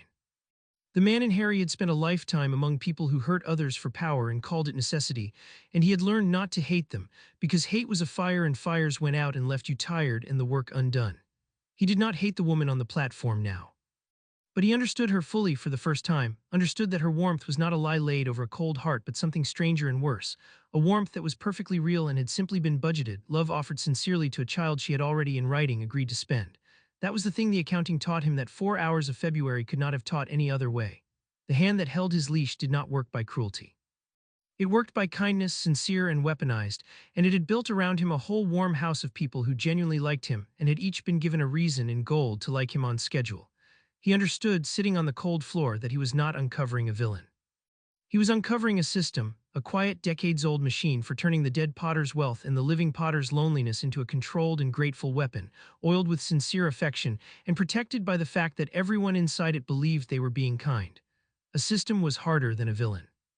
A system had no single throat to take, no one death that would end it, which, the man thought with the cold, flat humor that was the closest he came to comfort, was rather the point because he was not going to take a throat or end a life regardless. A system you could not kill. But a system was also, in the end, only an arrangement of incentives and concealments in people, and Harry Potter had spent another whole life learning that any arrangement, however old, however warm, however convinced of its own necessity, would come apart the instant you took away the thing it ran on and showed the people inside it what they had been part of. This one ran on his ignorance and his silence and his gratitude. He had just spent 4 hours ending the first. The other two he would end on his own schedule, and the system would come down, and he would do it without crossing the line that separated him from the men who built such things in the first place. He gathered the accounting back into its packet. He did not destroy it, it was evidence, the most important evidence he had, written and sealed by the one institution the hand could not lean on, and he sealed it in the deepest part of the cache under the hearthstone with the goblin wax intact. And he took out the notebook and wrote in pencil in the cold, clean order the 3 betrayals, the stolen keep, the sealed wills, the bought friendship and its drafted purpose, each on its own dated line. And then at the bottom, under the line he had written in the autumn, he added a second sentence because the evidence had earned this one too. It isn't one man, it's a machine. I'm going to take the machine apart without becoming one. The hand felt the door move because the hand was not stupid, and a stupid enemy is no enemy at all. Harry knew the old man had noticed within a week of the accounting's arrival, and he knew it because of the tells he had spent the autumn learning to read. The checking glance at the high table changed. For 4 months it had been the casual, satisfied flick of a planner confirming a piece in place. Now across 2 dinners running it lingered a quarter second longer, a fraction less certain, the glance of a man who has come to his board and found a piece very slightly not where his memory swore he had left it. Nothing was wrong that the old man could name. The boy was still grateful, still soft, still gave him the checked piece every evening exactly as before. But somewhere in the vast machine of Albus Dumbledore's attention, an alarm had registered that he could not silence, because Gringotts had no doubt sent the courtesy notice that a magical guardian's office was required to receive. An heir has invoked his right to an accounting, and the old man had read it and understood that the boy he had shaped to be incurious had somehow grown curious about exactly the thing he was never meant to see. Harry watched the old man fail to understand it and felt the cold pleasure of a hunter who has been seen and not recognized. You know, the door moved, he thought, giving Dumbledore his nightly check piece across the candlelit hall. You don't know I moved it. You're looking for the draft and you can't find the window because the window is the one thing in this castle you stopped watching years ago, the grateful little boy you were so sure you'd already built. Keep looking everywhere but here. The old man's first response was elegant, and Harry admired it even as he turned it. A new arrangement appeared in Harry's schedule, gentle and reasonable and impossible to refuse without seeming the very curious, ungrateful thing Harry was working so hard not to seem. The headmaster would like to see something more of the famous boy, friendly chats, a lemon sherbet in the great circular office. Kind, searching questions about how Harry was settling in, whether he was happy, whether he had everything he needed, whether, and here the searching went deeper under cover of grandfatherly warmth, whether anyone had been troubling him, putting ideas in his head, making him wonder about things a boy his age oughtn't to worry over. It was an interrogation dressed as care, and it was very good, and Harry sat in the great office under the gaze of 100 sleeping portraits in the bright black eye of a phoenix, and gave the old man, sherbet by sherbet, the boy he was fishing for. He was happy, he was grateful, he loved the school. No, no one had troubled him, everyone had been so kind. He missed having a family, but the Weasleys had been wonderful, Ron especially, and Mrs. Weasley had been so warm on the platform, and Harry watched the old eyes ease every time he said the Weasleys' name with warmth, watched the planner reassure himself that the foundation was holding. The boy was being brought to trust the family entirely, exactly to schedule. Harry fed the schedule. He praised the very people he had condemned in pencil under a hearthstone, and he made the praise sound like a lonely child's gratitude, and he learned, sherbet by sherbet, the inside of the office that ran the world, the portraits, the instruments, the habits, the patience of the man, and above all the one great weakness at the heart of him, which was that Albus Dumbledore could not conceive of being outthought by anyone he had not chosen as a worthy opponent, least of all by a child he had built himself. That blindness was worth more than any vault. Harry banked it. The old man's second move was quieter and far more dangerous, and Harry almost missed it because it did not arrive as an action but as the absence of one. His letters slowed, not his own, the bank's. The brisk goblin replies that had been arriving on a reliable rhythm all winter developed a sudden hesitation. An extra day here, a forwarded query there, the small frictions a system develops when someone with authority has leaned on it from above. Harry read the friction the way a man reads a tapped phone, by the click on the line rather than the words, and understood at once what had happened. The magical guardian, having received the courtesy notice that his ward had invoked a fiduciary right, had gone to the bank and attempted to assert his guardianship over the correspondence itself, to insert himself between the air and the truth, to make himself again the only channel through which Harry Potter could learn anything about Harry Potter's own affairs. It was an elegant move, and it nearly worked because it worked through the law rather than against it, and a man who fights you through the law is the hardest kind to beat. But the old man had made one error, and the error was the same error he made everywhere, which was that he could not imagine the boy already knew. Dumbledore moved to close the channel because he assumed the channel had only just opened, that a curious child had written one letter and might be gently steered back to incuriosity before any real damage was done. He did not know that the channel had already delivered its cargo. He did not know that the full accounting, the wills, the stipends, the betrothal draft, all of it, already sat sealed in goblin wax under a hearthstone on the 4th floor, reed and copied and beyond his reach. He was racing to lock a door through which everything had already passed. Harry let him lock it. That was the move the man inside him chose, against every instinct the child had to fight, to protest, to write the furious letter demanding his rights, because a cornered enemy who believes he has succeeded is a calm enemy, and a calm enemy stops looking. So Harry wrote one last letter to the bank, sweet and grateful and final, thanking them for their kindness and saying that he understood his guardian would manage things from here, that he was only a boy and didn't want to be any trouble, that he was sure his guardian knew best. He wrote it knowing the guardian would be shown it. He wrote it as a gift to the old man's certainty. See, the door is closed, the boy is incurious again, the foundation holds, and he watched, over the following week, the checking glance at the high table ease back into its old satisfied rhythm. The alarm in the vast machine of Dumbledore's attention quieting, the planner reassured that the small wobble in his board had been corrected. It was the cheapest, most valuable thing Harry had ever bought, and he had bought it with a lie that cost him nothing and gave the old man back the one thing that would ruin him, the belief that he was still winning. Sleep well, Harry thought, watching the twinkle return to the half-moon spectacles across the candlelit hall. You've closed the door, you're sure of it, be sure of it for a long, long time. Every day you spend certain you've contained me is a day I spend building the thing that takes you apart, and the better your certainty, the less you'll look, and the less you look, the closer I get. Snape came at his mind directly, and Harry turned the attack into a message, because a wasted attack is only a defeat and a turned attack is a victory you can spend. The potion's master had never stopped reaching. Every lesson, every corridor encounter, every time the cold black eyes found Harry across a room, there was the deft expert probe, the trained legilimens taking what he could under cover of contempt, and for months Harry had given him the same thing he gave the sorting hat and the high table, a smooth, pleasant surface of ordinary boyhood with the house gone dark behind it. But as winter turned, the probing changed character. It grew harder, more insistent, less idle. Snape had begun to suspect that the surface was a surface. A man who reads minds for a living learns the feel of a wall that is too smooth, the way a man who picks locks learns the feel of a door that is too well-oiled, and Snape had spent enough time bouncing off Harry's pleasant nothing to know that no real 11-year-old's mind was that clean, that consistent, that free of the leaking, jangling, half-formed mess that a child's surface thoughts are supposed to be. So he pushed one afternoon hard in an empty corridor with the full weight of a master legilimens behind a glance, and Harry made a decision in the quarter-second of contact, the kind of decision the man had spent a lifetime learning to make at speed, and instead of giving Snape the decoy child, he gave him a wall. Not the smooth, pleasant nothing. A wall, black, sheer, deliberate, unmistakable, a mind sealed by craft in announcing the craft, the psychic equivalent of a man slowly and silently drawing a blade in answer to a hand slipped toward his pocket. He let Snape feel for exactly 1 second the true architecture underneath, not its contents, never its contents, but its existence, the fact of a defended fortress where a child's open field should be, and then he closed even that and met the black eyes with a face of perfect bland innocence, a first-year wondering why the potions professor was staring at him in the corridor. Snape went very still. The contempt drained out of his face and was replaced, for a flicker, by something Harry had been waiting all winter to see: uncertainty. The man had felt the wall. He knew now that there was something behind the boy's eyes that should not be there, something trained, something that had felt his intrusion and answered it not with a child's blank fear but with a craftsman's deliberate denial. And he could tell no one. That was the beauty of the message, the part the man in Harry had built it for. Snape could not go to Dumbledore and say the Potter boy occludes like a master and showed me he knows I've been reading him, because to say it was to confess that he had been reaching into the mind of an 11-year-old all year, and because no one would believe the first half regardless, and because Snape was a man who survived by being the one who knew secrets, not the one who reported them. Harry had handed him a secret too dangerous to keep and too damning to tell, and had thereby converted a hostile reader into a silent, uneasy, off-balance man who would now spend his energy wondering about Harry rather than reporting on him.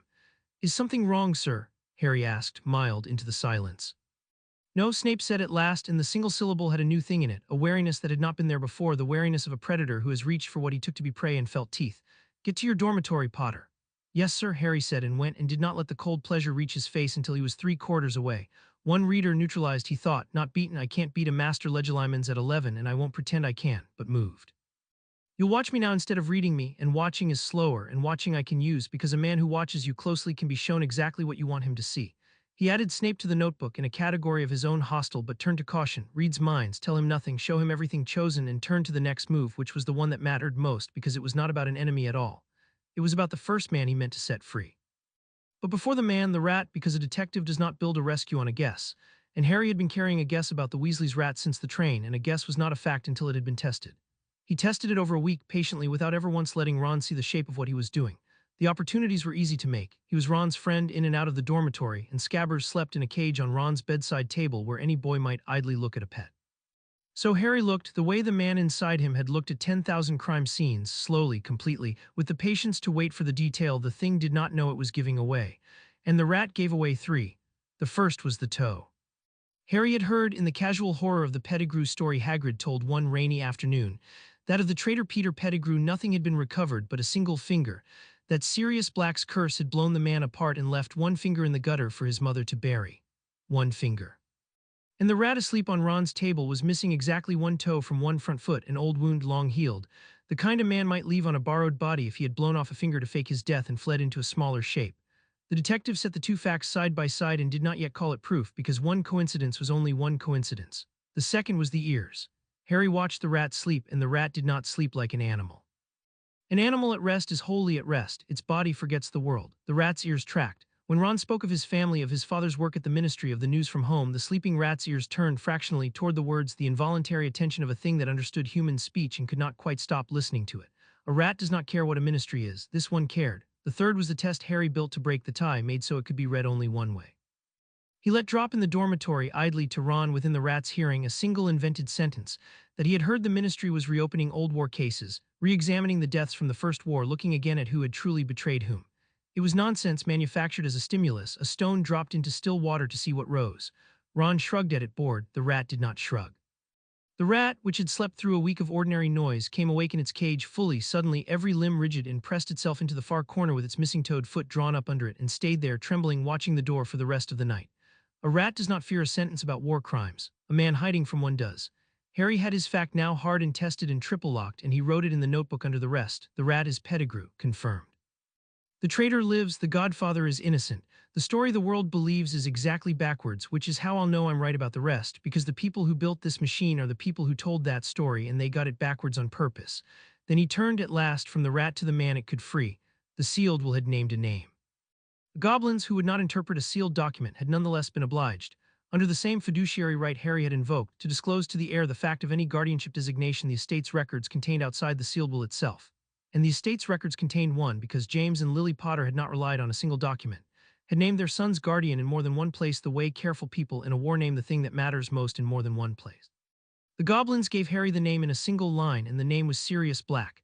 Harry knew the name already, the way you know a wound. Sirius Black, his father's best friend, his own godfather, the man the entire wizarding world believed had betrayed the Potters to their deaths and murdered 13 people in a single curse, and laughed as he was dragged to Azkaban without a trial. The man whose guilt was so universally known that it had never once been tested in a court. Harry had heard the story in fragments all year, and every time he had heard it the detective in him had set the story aside in the place he kept things that were too clean. Because a man does not betray the people he loves and murder a street full of strangers and then sit down in the wreckage to be arrested laughing, not without a trial, not without a single question asked, unless the lack of questions is itself the crime. Now he had the will. His parents, careful people in a war who had written down everything that mattered twice, had named Sirius Black as the guardian of their son.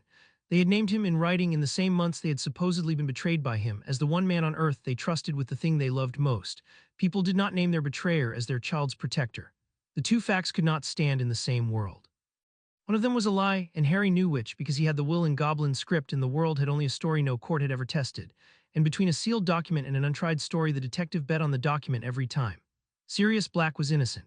Harry was as certain of it as he had been of anything since he woke at the bottom of the stairs, certain not with a child's wishful certainty, but with the cold structural certainty of a man holding two facts that could not both be true. And if Sirius Black was innocent, then the real traitor had walked free for 10 years while an innocent man rotted in a prison without a trial. And the real traitor, the man who had sold the Potters and let their friend take the fall, was still out there, hidden, in a shape that let him sleep in the heart of the very family the hand had paid to befriend the Potter's orphan. Harry sat very still in the cold fourth-floor classroom and let the last piece settle into the shape, and the shape was complete, and it was uglier and larger and more interlocked than even the accounting had shown him. The man who sealed the will to put the orphan in a cupboard, the mother paid to deliver her son's friendship, the traitor sleeping in that family's house in a borrowed shape, hidden by the very lie that had buried an innocent godfather. And over all of it, the great kind planner who had used the highest offices in the world to lock away a dead couple's wishes and replace them with his own design. It was a machine, and now Harry could see the whole of it, every gear, and he could see the single fact that the machine's own builders had never noticed, that it had buried in the heart of the Weasley house in the shape of a sleeping rat, the one piece of living evidence that could prove an innocent man innocent and a whole official story false. The traitor was not just a loose end. He was a lever, the one fact that pulled into the light would crack the official version of the night the Potters died, free the godfather the will had named, and put into Harry's hands a freed, grateful, formidable ally who happened to be the one adult in the world the dead Potters had trusted with their son. The first move of the war would not be an attack. It would be a rescue, and the rescue would be a proof, and the proof would be a weapon, and the weapon would be a man. Harry took out the notebook one last time that night and wrote, under the two sentences already there, a third, and this one was not a fact and not a vow but a name, the first name on a list that he already knew would grow into the whole architecture of his second life. Sirius Black, innocent, step 1. He slid the hearthstone home over the cache. He sealed the door. He went down through the moving stairs to the warm scarlet common room where Ron Weasley waved him over to a game of chess by the fire, hungry and freckled and friendly and unknowing, the unwitting son of a paid mother and the unwitting keeper of a hidden traitor and the unwitting carrier of the most important evidence in the wizarding world. And Harry sat down across from him and smiled and played, and lost the game on purpose because a boy who won too easily at chess invited the wrong kind of attention. But under the table in the cold, clean place where the work was done, he was already 3 moves into a different game entirely, a game the boy across the fire could not see and the old man at the high table could not find and the rat asleep upstairs did not know had begun, and in that game Harry Potter did not lose. In that game he had not yet begun to play his real pieces at all. Chapter 3 and Chapter 4, Building the Arsenal. A detective does not capture a traitor. A detective makes the traitor capture himself, in front of the one witness whose word the world cannot dismiss, and walks away clean. Harry spent the spring building exactly that because the rat was not a thing to be grabbed in a dormitory and waved at a disbelieving school. The rat could run. The rat could squeak its way down a drain pipe and vanish into the walls of a 1,000-year-old castle and never be seen again, and a vanished rat proved nothing and freed no one. To turn Peter Pettigrew from a fact in his notebook into a free godfather, Harry needed 3 things in the same room at the same instant. The rat forced into a shape it could not deny, a witness of unimpeachable authority who had not been bought, and a method of forcing the change that left Harry himself nowhere near the trigger. He built all 3 across April the way he had once built a case across a city, and he let none of them touch until they were all ready. The witness came first because the witness was the hardest and could not be rushed. He needed someone inside the law but outside the hand, and the wizarding world, for all that Dumbledore's reach ran through it, was not a single organism. It had an immune system, and the immune system had a name, and the name was the Department of Magical Law Enforcement. And at the head of the department sat a woman the gossip of the castle described with a particular grudging respect that told Harry everything. Amelia Bones, hard, fair, incorruptible, the one senior official in Britain whom even Slytherins admitted could not be bought. A woman like that was not an ally Harry could approach. She would no more take the word of an 11-year-old conspiracy theorist than she would take a bribe. But a woman like that did not need to be recruited. She needed only to be present when the truth forced itself into the open, because a fair, incorruptible official shown a man transforming out of a rat in front of her own eyes would do the rest herself by her own nature with no help from him at all. The plan did not require Amelia Bones to trust Harry. It required her to be standing in the right corridor on the right afternoon. That Harry could arrange. He arranged it through her niece. Susan Bones was a Hufflepuff in his year, round-faced and steady, with a plain, unshowy decency that the detective's eye read as genuine within a week of watching her, a girl who did not gossip, did not perform, and treated the friendless Neville with an unthinking kindness that cost her nothing and meant everything. Harry made himself her friend slowly and honestly, because Susan was not a tool to be played. She was a door to a witness, and you did not get a good person to open a door for you by lying to them. So he told her a version of the truth, that he had found something terrible about the night his parents died, something that proved an innocent man had been imprisoned without trial, and that he was frightened and did not know who in authority he could trust, and had heard her aunt was the one person in the ministry no one could buy. It was all true, every word of it was true. He had simply chosen which true words to say, and the choosing was the whole art of it. And Susan Bones, hearing a frightened friend describe a buried injustice, did exactly what her decency required and said, "You can trust my aunt, I'll write to her." That was the witness secured by the truth without a single lie. The method came second, and the method came from a pair of red-headed identical engines of chaos who had, Harry decided early, the most underused minds in the castle. Fred and George Weasley were treated by everyone, including their own family, as a joke. Clever, yes, but the cleverness was for pranks, and a prankster was not a serious person. Harry watched them for a month and revised the assessment entirely. The twins were not pranksters. They were applied magical engineers who had been given no problem worth their talent and so had aimed it at laughter for want of a target. The swamp they grew in a corridor was a controlled ecological deployment. The fireworks that chased a chosen victim were guided munitions with target discrimination charms the twins had reverse engineered from nothing. They tested, they iterated, they documented their failures in a shared shorthand and built on them, and that was not comedy. That was the scientific method run by two boys nobody had ever asked to be scientists. Harry asked. He did it the way you recruit talent that has been overlooked, which is by taking it seriously when no one else has. He did not flatter them. He brought them a problem, a specific hard technical problem dressed as a hypothetical, and watched their faces change when they realized someone was treating their craft as a craft. He needed, he told them, a way to force an animagus out of animal form against its will, cleanly, at a distance, on a trigger he could set in advance. It was the kind of problem that did not exist in any textbook, the kind you had to invent the answer to, and he watched the boredom drop off the twins like a coat and something hungry and delighted take its place. "You're not joking," said Fred slowly. "You never bring us problems," said George. "Nobody brings us problems, they bring us their homework and ask us to do it funny." "I'm not asking for funny," Harry said. "I'm asking for exact. I need it to work the first time in front of someone who matters with no second attempt, and I need to know it'll work before I ever use it, because if it fails, an innocent man stays in hell."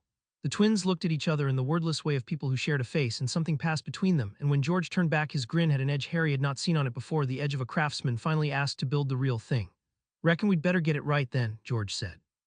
They got it right. It took them 5 weeks and a great deal of stolen library time and one small fire they never mentioned to anyone, and at the end of it they brought Harry a device. A thing of charmed brass and a forcing charm matrix Harry himself, with his 2 lifetimes, could not have built because he had a detective's mind and not an engineer's, and the difference between a man who can see the answer and a man who can make it is the whole reason a knight needs a workshop. He understood, watching the twins demonstrate it on a transfigured beetle, that he had just recruited the first true members of an organization. Not friends exactly, though they were becoming that. Builders, the hands that would make real the things his mind could only design. Every war needed them, and most generals never found them. And Harry had found two in one family the hand itself had paid to put in his path, and that irony, the man thought, was the sweetest thing the spring had given him. The conspiracy had delivered into his hands the very people who would help him take it apart. He sprang it on a Tuesday in May, in a corridor he had chosen for its single exit, with Susan's aunt arriving on the pretext of a routine school inspection that Amelia Bones had scheduled herself the moment her niece's letter reached her, because the letter had said an innocent man imprisoned without trial, and Amelia Bones could no more ignore those words than she could be bribed to forget them. The mechanics were clean, and Harry kept himself almost entirely out of them, because the one rule above the no-kill rule, the rule that protected it, was that the detective is never the one holding the smoking thing when the witnesses arrive. He had spent weeks making the moment look like accident and providence. Ron carried Scabbers in his pocket that day because Harry had spent a week gently feeding Ron's anxiety that the old rat looked ill and ought to be taken to be checked. The corridor was the one the inspection party would pass through because Harry had learned the inspection route from a portrait who liked to talk. And the twins' device, disguised as an ordinary brass doorknob on an ordinary door, would fire its forcing charm the instant a registered animagus in animal form came within range of it, a trigger that needed no hand on it at all, that Harry had set days before and walked away from. So Harry was not even looking at the rat when it happened. He was 3 steps back beside Susan, apparently absorbed in a conversation about herbology, when Ron's pocket convulsed and Ron yelped and Scabbers shot out of it onto the flagstones in a scrabble of claws and crossed the threshold of the disguised door, and the forcing charm took him. It was not gentle. The twins had built it to be undeniable, not kind, and what unfolded in the corridor in front of the head of magical law enforcement was a thing no witness could ever explain away or forget. A fat gray rat seizing, swelling, stretching, its limbs cracking outward into the limbs of a man, until where the rat had been there crouched a small, balding, gray-faced wizard with watery eyes and a missing finger blinking in the sudden light, his whole body still half-formed with the shock of a transformation he had not chosen, his mouth working around a name he had spent 12 years not saying. Amelia Bones did not gasp. That was the thing Harry would remember, the proof that he had chosen his witness correctly. In a corridor full of screaming students, the head of the DMLE simply went still and sharp and professional, her wand out before the man had finished forming, her voice cutting across the chaos like a blade. "Nobody move, wands down, you," to the crouching man, "stay exactly where you are." "Peter Pettigrew," Harry said. He said it quietly into the silence after her command, and he said it as a frightened, astonished boy who had simply recognized from a war story the man impossibly kneeling on the flagstones, and every head turned, and the name landed in the corridor like a dropped stone because everyone over the age of 30 knew that name, knew it belonged to a dead hero, knew that the dead do not crouch gray-faced in school corridors with a finger missing from one hand. That's not possible, someone whispered. Pettigrew's dead, Black killed him, Black killed all of them. Then perhaps, said Amelia Bones, in a voice that had gone very cold and very careful, never taking her wand off the kneeling man, someone had better explain to me how a dead man is kneeling in this corridor. And perhaps someone had better explain why the man Sirius Black was convicted of murdering is alive, given that Sirius Black was never given a trial at which such a thing might have come out. Her hard eyes swept the corridor and found, without knowing why, the still green gaze of the boy who had named the impossible man. You, Potter, with me. And you, to the white-faced Pettigrew, who had begun now to babble, to plead, to reach for the old reliable cowardice that had kept him alive for 12 years, you are under arrest, and you are going to talk, and you are going to do it under truth serum in front of the whole Wisengamot, because I have spent 11 years being told there was nothing to investigate about that night, and I am looking at the something right now. Harry let himself be led away, frightened and bewildered, a boy caught in the wake of an impossible event. And inside, in the cold, clean place, he watched Peter Pettigrew weep and grovel on the flagstones, alive, whole, taken, breathing, and felt the deep, flat satisfaction of the line held. He had the traitor. He had wanted, for 11 years across 2 lifetimes worth of buried fury, to make a man like this pay. And the man would pay fully, lawfully, for the rest of his small gray life in a cell, but he would pay alive, dragged into the light to testify, because a corpse freed no one and a confession freed an innocent man, and the whole architecture of Harry's war was built on the principle that the living guilty were worth more than the dead, every single time. He had not laid a finger on him, he never would. And Sirius Black, who had rotted 10 years for a murder that had never happened, was as of that Tuesday afternoon a matter of time. It took 6 weeks, a Wisengamot session, 3 doses of Veritasrum, and the incandescent fury of Amelia Bones to undo 12 years of buried injustice, and Harry watched almost none of it because his work was done, and a wise man does not stand admiring his own handiwork where cameras can see him do it. He let the law grind. Pettigrew, under truth serum, confessed everything: the betrayal, the framing, the years in hiding, and the confession cracked the official story of the night the Potters died wide open. And the crack ran straight to a sealed cell in Azkaban where an innocent man had been waiting the whole time for someone to ask a single question no one had ever asked. When they finally brought Sirius Black out, he was a ruined, gaunt, gray, his eyes haunted by 12 years of Dementors, and the wizarding world, which had spent those years certain of his guilt, looked away from its own shame and called it a miscarriage of justice and moved on. But Harry did not look away. Harry was waiting when they cleared the last of the formalities in a quiet room Amelia Bones had arranged, because the godfather his parents had named was not a piece of the war to Harry. He was the first warm thing the war had been built to recover. The man who came through the door was wrecked and wary, braced for one more cruelty, and he looked at the boy waiting for him, the boy with Lily's eyes and James's untidy hair, and something in his ravaged face broke open, and Harry watched a man who had lost everything see for the first time in 12 years a reason to have survived it. You look just like Sirius started and could not finish. I know, Harry said. And then he did a thing the man inside him had not planned, a thing that belonged entirely to the child. He crossed the room and put his arms around the wreck of his godfather and held on, and let the warmth be real, because the whole point of the cold and the planning and the held line was this, was the recovery of the few worth recovering, and a knight who forgot what the war was for had already lost it. Sirius Black held the boy back like a drowning man holds the thing that floats, and for a moment neither of them was strategic about anything at all. It was Sirius who pulled back first and looked at Harry with red-rimmed eyes that were under the ruin, sharper than the broken man should have been able to manage, and said slowly, "They told me how it happened. The rat, the corridor. The device that forced him out set on a trigger with the head of the DMLE arriving for an inspection that just happened to be that day." He studied Harry's face. "That's a lot of luck, Harry. That's more luck than the world hands out." Harry looked back at the one adult his parents had trusted, the one man in the world who had no reason to be part of the hand and every reason to hate it, and he made in that moment the second decision that would define his second life. He had been alone with the truth for a year. He had built the whole of it by himself in the dark, trusting no one because trust was the most efficient place in the world to hide a knife. But a knight needed one person who knew his face. Bruce had learned that across a lifetime, that the cowl without an Alfred was just a man going slowly mad in a cave, and that the one antidote to the cold was a single soul who saw under it and stayed. "It wasn't luck," Harry said quietly. "I'll tell you all of it. Everything I found, everything they did to my parents, to me, to you, but not here." He glanced at the door, at the world beyond it full of bought officials and a great kind man who checked his pieces.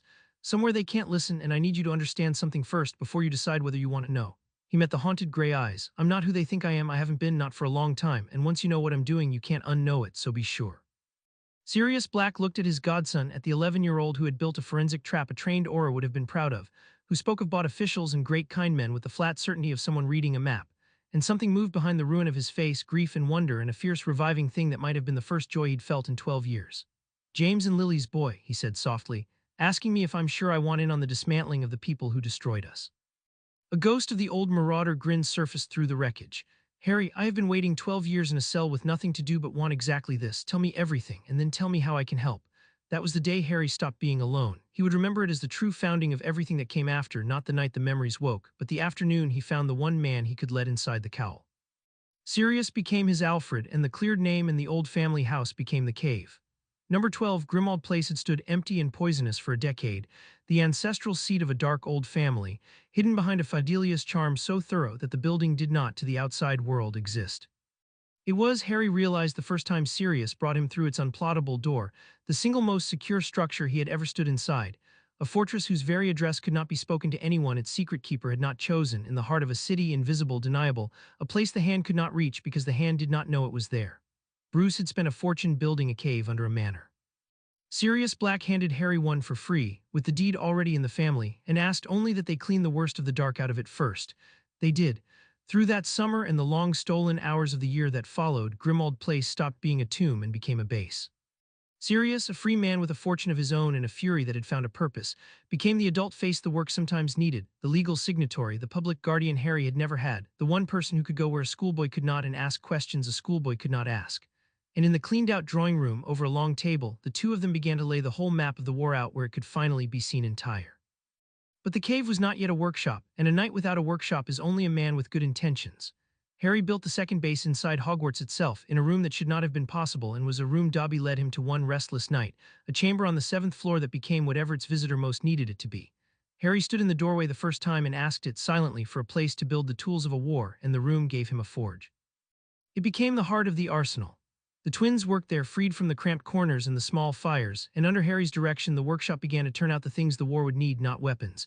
Because weapons killed, and Harry built nothing that killed, but instruments, each designed to do the one thing a detective's war required, which was to control a situation without ending a life.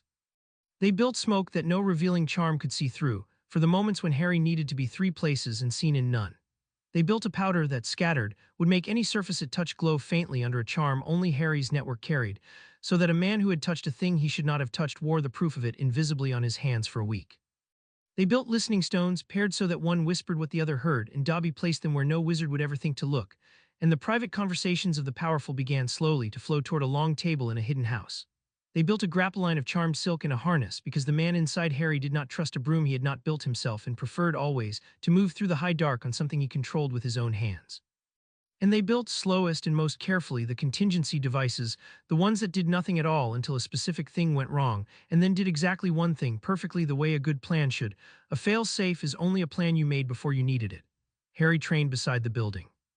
The starved body of the year before was a different instrument now, still small, still a child's, but rebuilt by a year of relentless disciplined work into something fast and balanced and tireless, a body the man's reflexes could finally trust. He drilled the falls and the strikes and the breathing in the room that became whatever he needed, and he drilled his magic the same way, not toward the showy and the powerful but toward the precise, the disarm that never missed, the shield that held, the silent stunning spell that put a man down without harming a hair on him, because a knight who could only win by overwhelming force was a knight one step from crossing his own line, and Harry intended never to be one step from it. He built his magic to be exact so that exactness, not power, would be the thing his enemies could never get past. Snape was the one piece of the board that did not fit the file, and Harry dealt with him not by defeating him but by boxing him. The man had never stopped watching, exactly as Harry had predicted he would. He could not read the boy anymore, the wall had ended that, but he watched, with the patient hostile attention of a man certain he's being deceived and unable to prove how. And over that long year of building the watching began to bear fruit, because Snape was clever and the network, however careful, left traces, and a clever hostile watcher who collects traces long enough eventually assembles a shape. By the spring, Harry knew from the change in the quality of Snape's attention, sharper, more certain, almost hungry, that the potion's master had assembled enough to be dangerous. He knew there was an organization, he had perhaps guessed at its center, and a man who knew that much was a man who would, sooner or later, take it to the one person Harry most needed kept in the dark. So Harry went to him first. He did it in the empty dungeon classroom after hours alone, and he did it without the mask, because the time for the mask with Snape was past, and a man like Snape respected nothing he could see through. He simply walked in and shut the door and stood across the workbench from the man who had been reaching into his mind for 2 years, and let Severus Snape see for the first time the thing that actually lived behind the boy's eyes, not its contents but its nature, the cold, patient, unbreakable adult certainty of it. You've been trying to work out what I am, Harry said. I'm going to save you the trouble. And then I'm going to make you an offer because you're the one person at this school I'd rather have neutral than have to spend a move on. Snape's wand was in his hand. You presume a great deal, Potter, for a child. I presume nothing, I observe. Harry did not reach for his own wand. Reaching for it would have been a move, and the whole point was to show he didn't need one. You hate me because I have my father's face and you loved my mother. You spent 2 years confirming it by reaching into a mind you couldn't read, which should have told you something was wrong with the picture because no 12-year-old occludes a master by reflex. You've assembled enough to know there's something organized happening around me, and you're about to take it to Dumbledore. He watched the flicker in the black eyes that confirmed every word. Here's what you don't know. I know what you're too, Severus.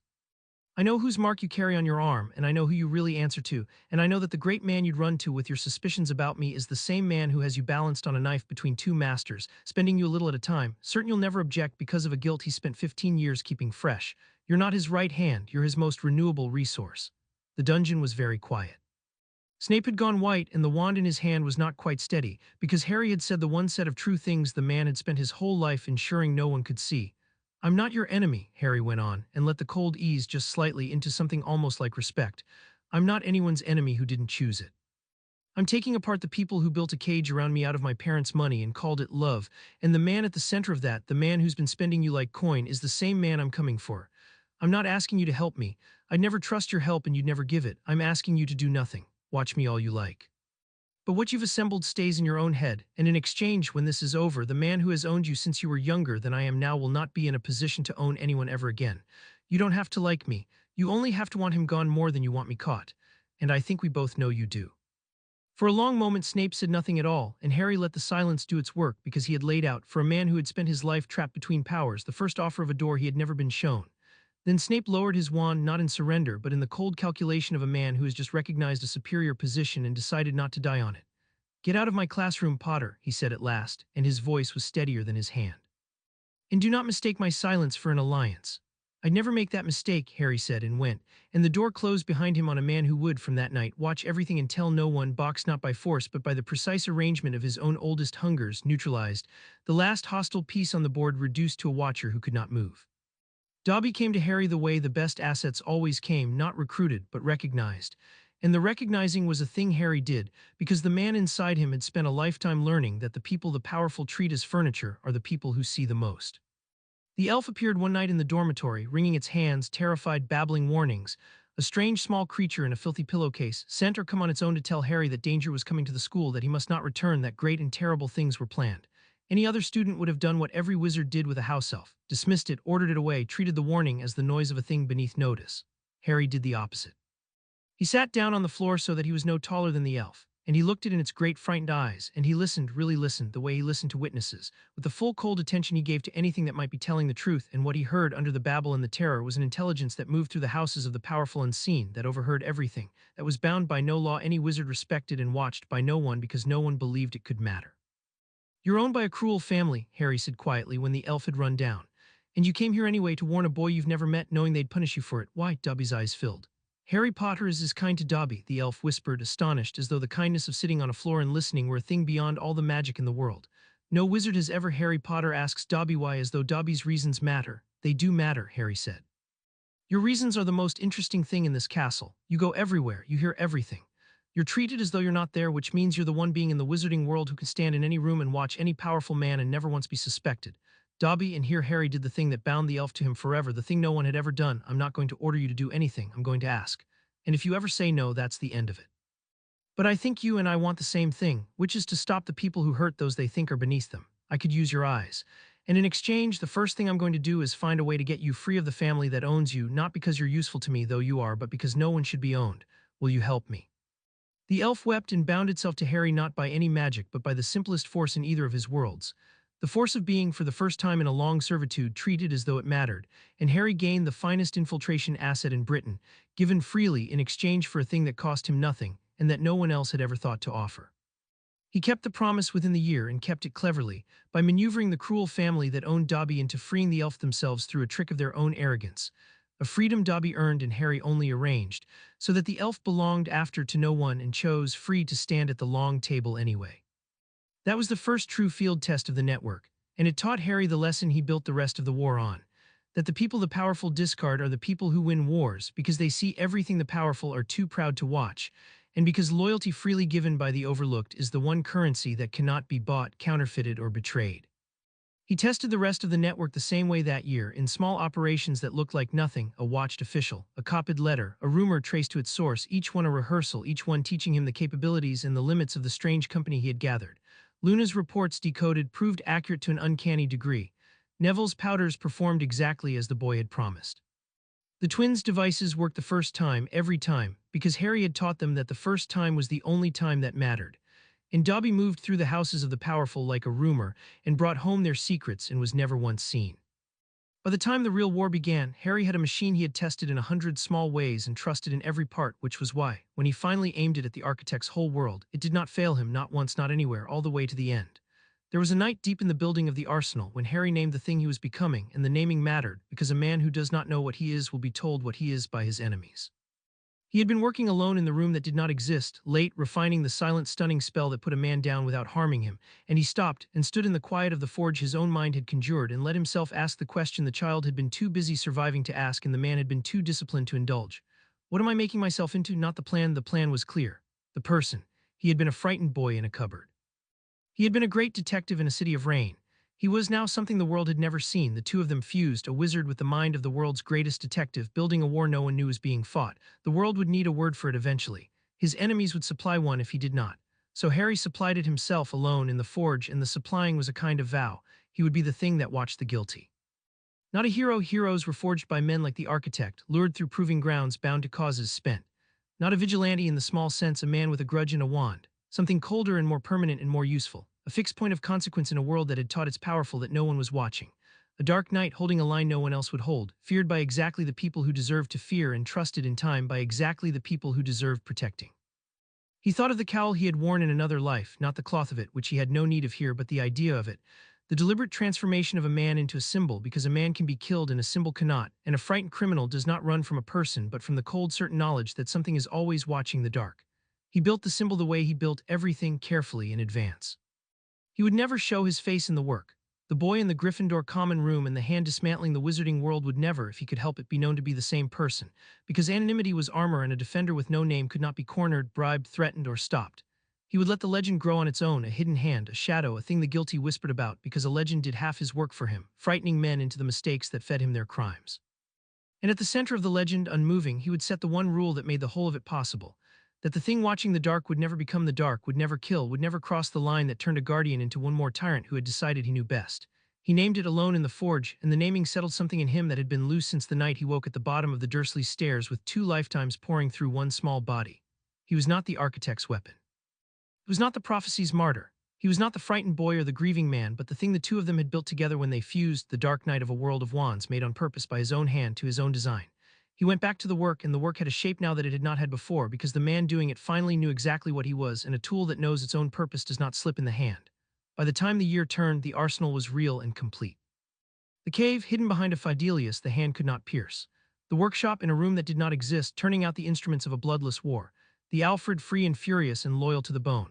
The eyes, Luna Lovegood, whom Harry had given a notebook and a single instruction: tell me everything you notice, especially the things that sound mad, and who had become the finest intelligence asset in Britain precisely because no one believed a word she said. The chemist, Neville Longbottom, whose overlooked command of every growing thing Harry had given a purpose, and whose borrowed spine had begun, under that respect, to set into the real thing. The infiltrator Dobby, who could appear and vanish in any wizarding house in the country, given freely in exchange for the one thing no one had ever offered him, which was to be treated as though he mattered.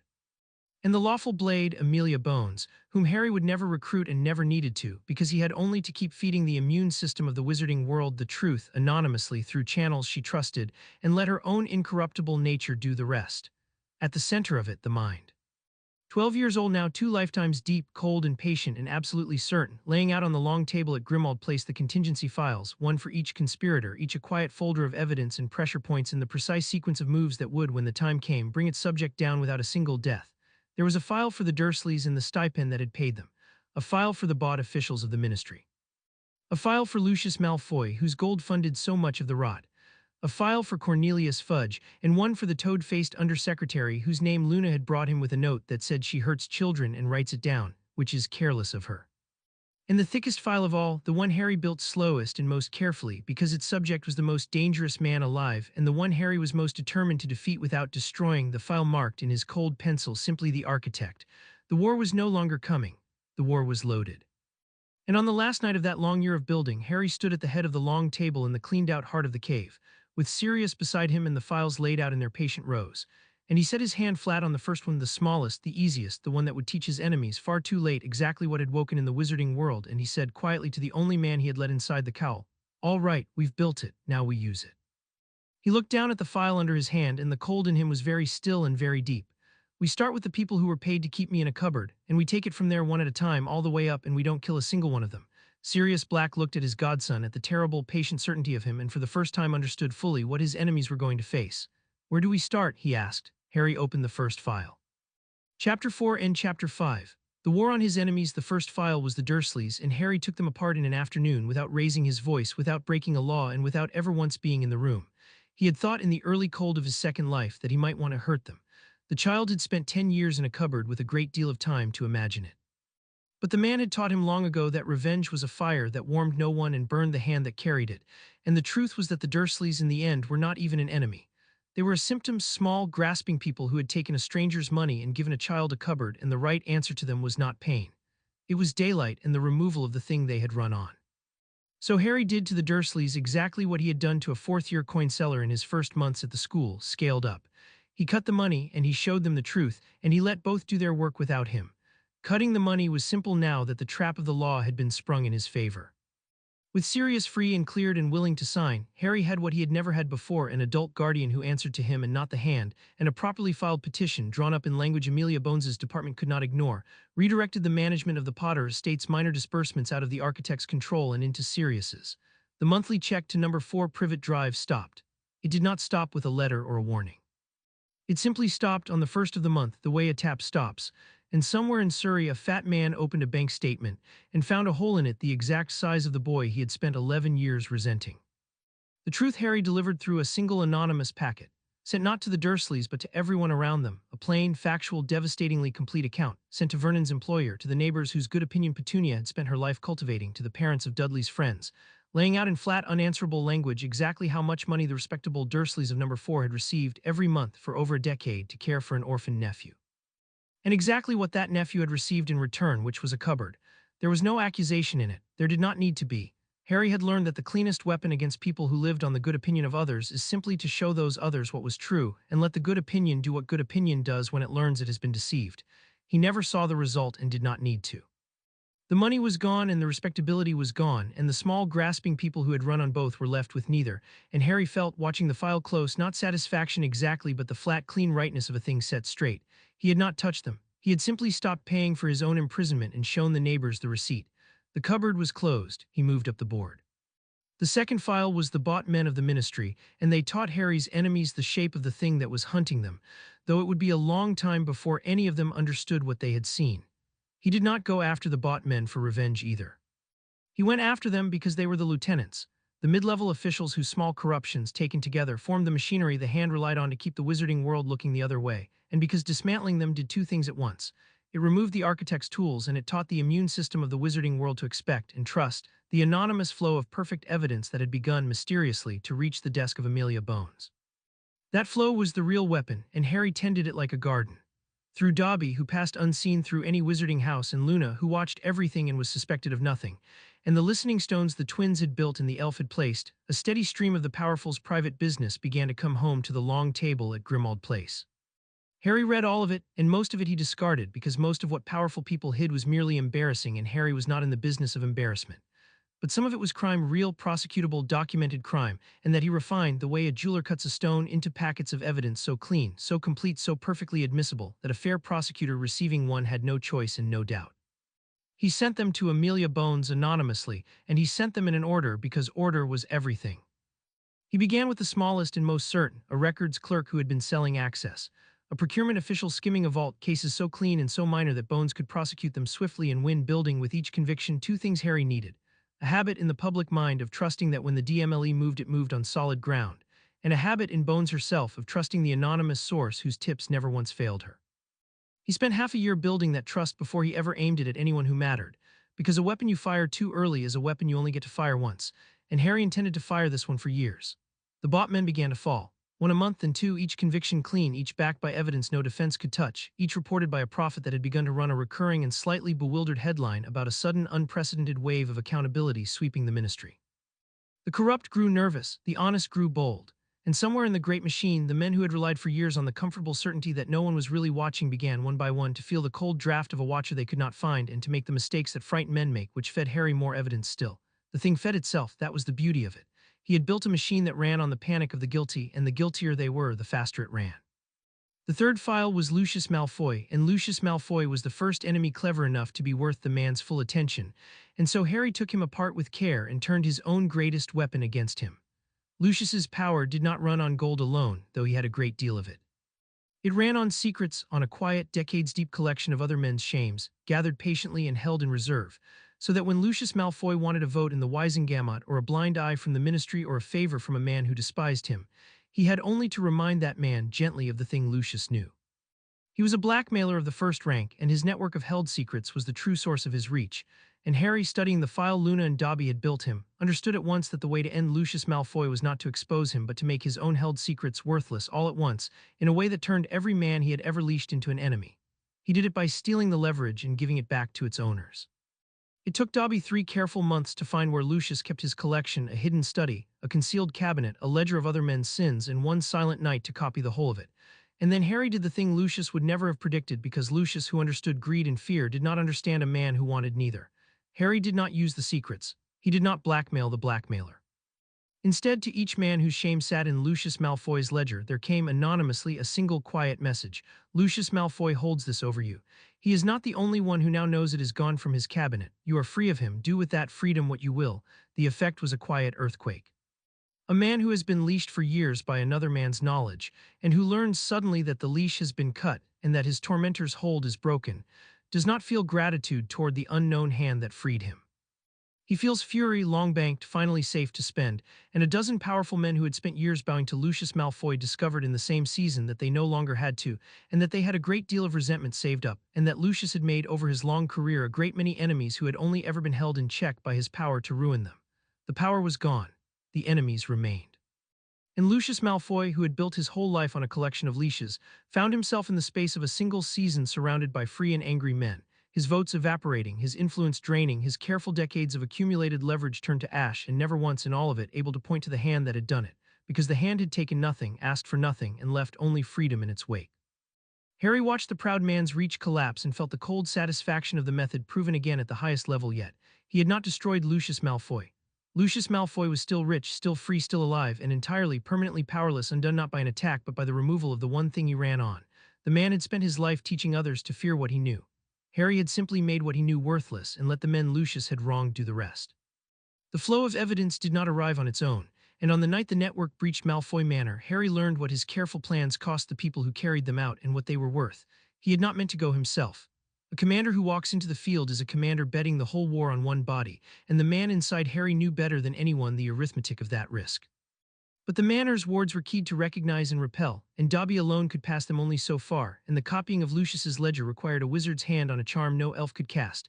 So on a moonless night in the dead of the year, Harry Potter went over the high wall of Malfoy Manor on a line of charmed silk, dropped soundless into the frozen topiary, and became, for the space of 1 hour, the thing he had been built across 2 lifetimes to be.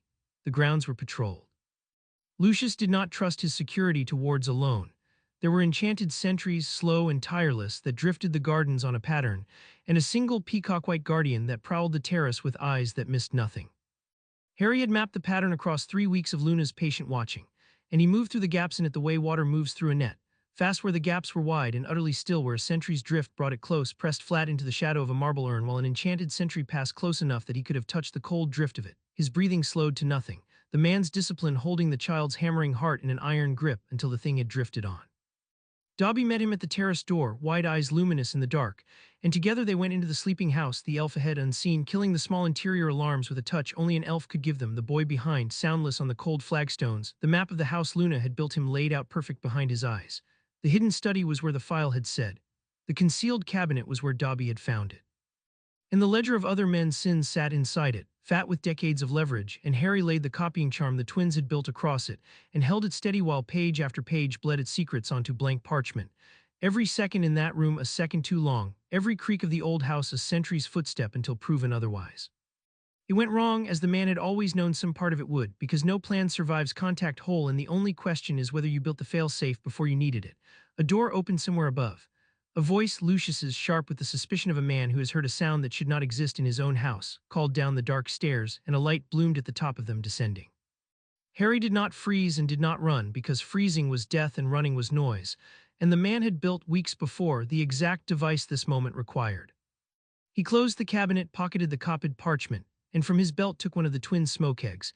And as Lucius Malfoy reached the bottom of his own stairs, wand raised, the entire ground floor of Malfoy Manor vanished into a rolling silver fog that no revealing charm could pierce. A fog Harry's network-charmed eyes could see through perfectly, and Lucius's could not see through at all. Harry walked out through the blind, swearing, stumbling master of the house, close enough to brush his sleeve, a ghost in his own home, and went back over the high wall on the silk line with the whole of the man's power copied in his pocket and not a single soul aware that anything had been taken at all. He landed in the frozen field beyond the wall, and for one moment, one human moment the child was owed, he let himself simply breathe alive, uncaught, the cold air burning his lungs, the great dark house behind him still believing itself secure.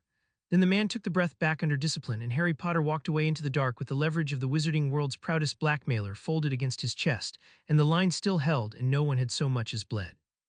The toad-faced undersecretary was the fourth file, and she was the one Harry took the most care with, because Dolar's Umbridge hurt children, and a man who hunts those who hurt children must be most careful of all not to become, in the hunting, something that enjoys the hurt.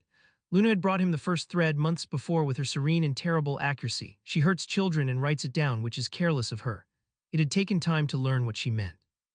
Dolar's Umbridge, it emerged, kept records, meticulous, gloating records, the private journals of a woman who believed so completely in her own righteousness that it had never occurred to her that a full and honest account of the things she did to those beneath her might one day be read by anyone who did not share her view that they deserved it. She wrote down the punishments. She wrote down the instruments. She wrote down in her looping girlish hand the specific cruelties she visited on those too small or too poor or too powerless to fight back, and she wrote them with the satisfaction of a woman keeping a scrapbook, and she kept the whole record locked in her office under the certainty that no one would ever dare. Dobby brought Harry a copy. Harry read it once all the way through because a commander who deploys a weapon must know exactly what it is, and then he did not read it again because it was the kind of thing that left a residue, and a man who lets such residue build up in himself eventually starts to want the hurt for its own sake, and Harry had sworn over a mirror in a privet drive bathroom to never become that. He held the line even here, especially here. He did not leak the journal to the press, though the press would have devoured it, because a press scandal could be survived, spun, buried under the woman's powerful friends. He did something colder and more complete. He sent the journal in full with the cruelties indexed and cross-referenced against the laws they broke and the children they were done to the one place where Dolar's Umbridge's righteousness could not save her and her friends could not reach, to Amelia Bones. With the documentation built to the exacting standard the DMLE had learned, over a year of clean anonymous tips, to trust completely. And he timed it because timing was everything, to arrive in the same week that Umbridge was maneuvering for a promotion that would have placed her, with her instruments and her scrapbook, in authority over a school full of exactly the children she liked to hurt. The promotion did not happen. The arrest did. Dolar's Umbridge, who had spent her life certain that the rules were things she administered and never things that applied to her, learned in a cold interview room that her own careful records were the most thorough confession the DMLE had ever been handed, written in her own loving hand. Undeniable, unspinnable, indexed against the law by an unknown party who had clearly read every gloating page. She went to a cell, and the children she would have been given authority over never knew how close it had come or who had closed the distance. And Harry, closing the file, allowed himself one cold moment of something that was not quite satisfaction and not quite grief, the specific feeling of having stopped a thing that needed stopping cleanly without becoming it. She was alive. He had wanted reading her journal to make sure she was not. He had held the line. And the line, he understood more clearly with every file he closed, was not a limit on his power. It was the source of it, the one thing that separated the dark night of the wizarding world from every petty tyrant he was dismantling, the proof, written across every spared and ruined enemy, that he was something they could neither corrupt nor become. The war was won at the long table at Grimmauld Place as much as anywhere, and the table was not a cold place, though the man who sat at its head was a cold man because the people around it had made it warm in spite of him, and Harry had let them, because a knight who lets the cold take everything has already lost the thing he is fighting for. They gathered there on the nights when the school could spare them, brought in one at a time through the Fidelius door that only Sirius could open.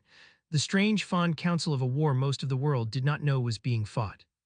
Sirius at Harry's right hand, healthier each month, the ruin of Azkaban slowly giving way to the sharp, warm man James Potter had loved, pouring butterbeer and arguing tactics and watching his godson with a fierce protective pride that Harry pretended not to notice and was secretly, against all his discipline, warmed by. Luna, cross-legged on the floor with her notebook, reporting the week's observations in her serene, impossible voice, and being, for once in her life, believed every strange noticing received as the intelligence it was, until the girl the whole school called Loony had learned to sit among people who valued her, and had stopped somewhere along the way, looking quite so much like a child braced for mockery. Neville, who brought his plants and his quiet expertise and had over the months lost the flinch entirely, the borrowed spine set at last into something his own. The twins, sprawled and irreverent, building on the table and breaking things and making even Sirius laugh, the two of them grown serious only when the work demanded it, which was the mark of people who had finally been given work worth being serious about. Harry sat at the head of it and ran the war and did not often let himself feel what the table was. But on one night late, with the files closing one by one and the architects the only one still open, Sirius caught him alone in the dark kitchen after the others had gone up and put a hand on his godson's shoulder and said the thing the man had been careful never to let anyone say. "You don't have to carry it the way you do, you know," Sirius said quietly. "The cold. I've watched you do it for 2 years now, hold everyone at arm's length, plan everything alone, trust nobody all the way. I understand why. God knows I understand why after what they did to you." His gray eyes were steady. "But you've got us now, you don't have to be alone in it anymore. That's allowed, Harry, even for you." And Harry, 12 years old, 2 lifetimes deep, looked at the one man his parents had trusted with him, and felt the old armored cold meet something it had no defense against, which was simply being loved by someone who knew exactly what he was and stayed. He did not answer for a moment because the man did not have an answer and the child did not have the words. Then he said low, "I know, I'm learning that slowly." And Sirius squeezed his shoulder and let it be, because he understood that for a boy who had been made into a weapon by people who called it love, learning to be loved without flinching was the hardest campaign of all, and the only one that mattered after the war was won. It was the one emotional thing Harry let himself have, that whole long campaign, and he carried it back to the cold work the next morning more whole for it, because a knight who fights for warmth and never once lets himself feel it has forgotten somewhere what he is fighting for, and Harry did not intend to forget. The line he would not cross was a line about killing. But there was another line, quieter and just as important, that ran the other way, the line back to the few who loved him, the thread out of the dark, the thing the architect had tried to sever in a cradle and had never once managed to take. Harry held that line too. It was in the end the same discipline. The cowl and the warmth were not opposites. They were the two halves of the same vow. Cornelius Fudge fell last among the lieutenants, and he fell not because Harry attacked him, but because Harry had spent a year building the exact conditions in which a man like Fudge destroys himself. The Minister for Magic was not, in the end, a criminal in the way the others had been. He was something more ordinary and more dangerous. A weak man in a strong office who wanted above all to be liked and to keep his post, and who had spent his career making the small accommodations, looking away here, accepting a gift there, letting Lucius Malfoy's gold smooth this, and the great man's influence shape that a weak man makes to survive among predators. Each accommodation had been deniable. Each had been small. But Harry had spent a year feeding the immune system of the wizarding world, and a year teaching the public to trust the DMLE's clean convictions, and a year removing one by one the powerful men whose protection Fudge had relied on, and a weak man stripped of his protectors and standing in a brightening light as a man whose every small old accommodation suddenly stands exposed, with no one left to deny it for him. Harry did not need to leak anything about Fudge at all. He simply removed the cover the man had hidden under. With Lucius powerless and the bought men in cells and Amelia Bones trusted by a public that had learned to believe her, the accommodations Fudge had made over the years stopped being invisible. They became, in the new clear light, a pattern, and the pattern had a name, and the name was corruption, and a Wisengamot that had spent a year watching the DMLE clean house turned its newly emboldened attention on the weak man at the top and asked, for the first time, the questions no one had dared ask while his protectors stood around him. He had no answers that survived.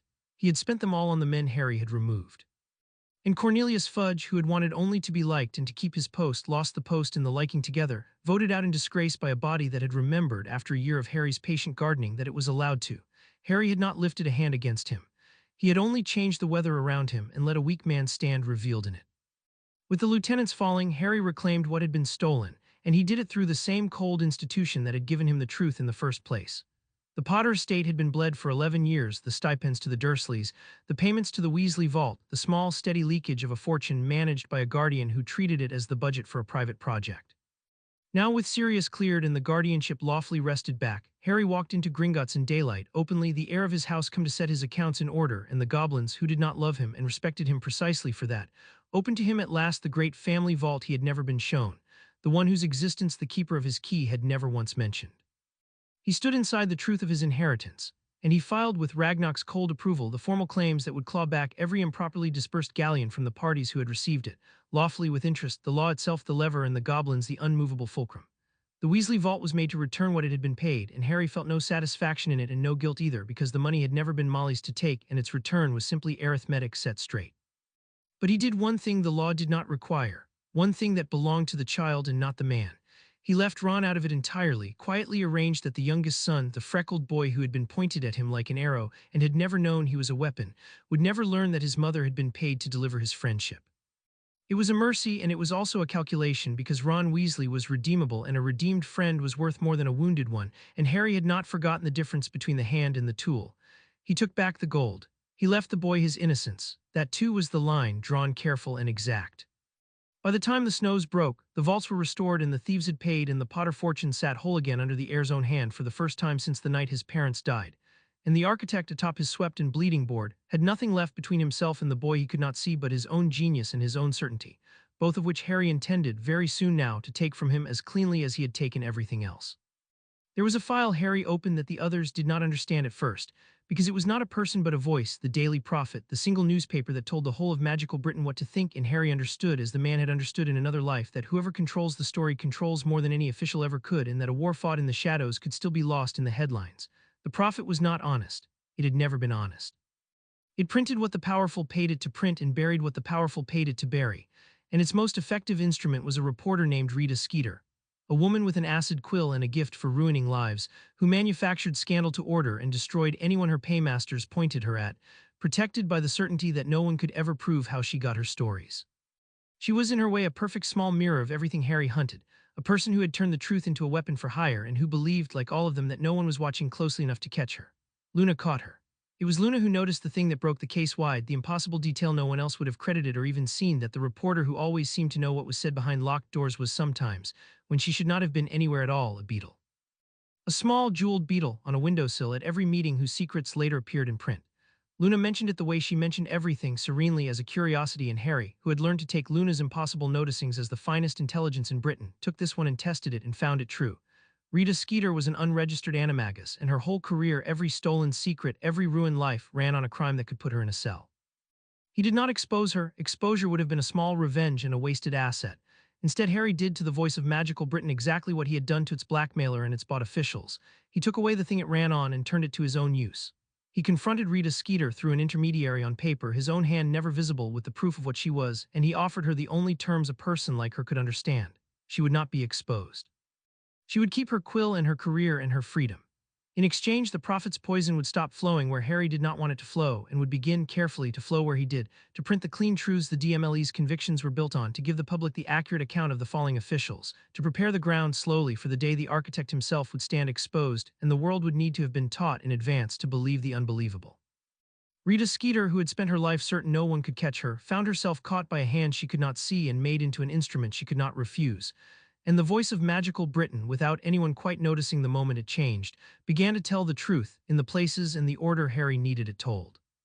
He had taken the most dangerous weapon in the propaganda war out of the enemy's hand and turned it to face them. And he had done it without a single threat the woman could ever prove, and without crossing the line, because a controlled liar telling the truth harmed no one and served everyone, and the only thing it cost was a blackmailer's illusion that she had ever been the one in control. By the time the architect fell, the story of his fall was already half written, in a paper the whole country trusted, by a reporter the whole country feared, and not one reader ever guessed that the voice of magical Britain had for a year been quietly speaking the words of a 13-year-old behind a Fidelius charm. There was a man at Azkaban who sold mercies, and Harry took him apart with particular care because the man's crime was the one that had so nearly been done to Sirius, and a knight must be most disciplined precisely where the wound is most personal. His name does not matter. He was a mid-level official of the prison administration, and his trade was simple and monstrous. For a fee paid quietly by the families of the powerful, he arranged small comforts for certain prisoners, and more darkly for a larger fee paid by their enemies, he arranged that the Dementors lingered a little longer, a little closer at certain cells, so that a man who should have served a sentence instead lost his mind to the cold on a schedule someone had purchased. He had, Harry's investigation found, done exactly this to more than one inconvenient prisoner over the years, turning a place of lawful punishment into a private instrument of murder by degrees that left no mark and broke no obvious law. He was, in his small way, the purest distillation of everything Harry hunted, a man who had found a place where no one was watching and sold the helpless to whoever paid. The personal pull was strong.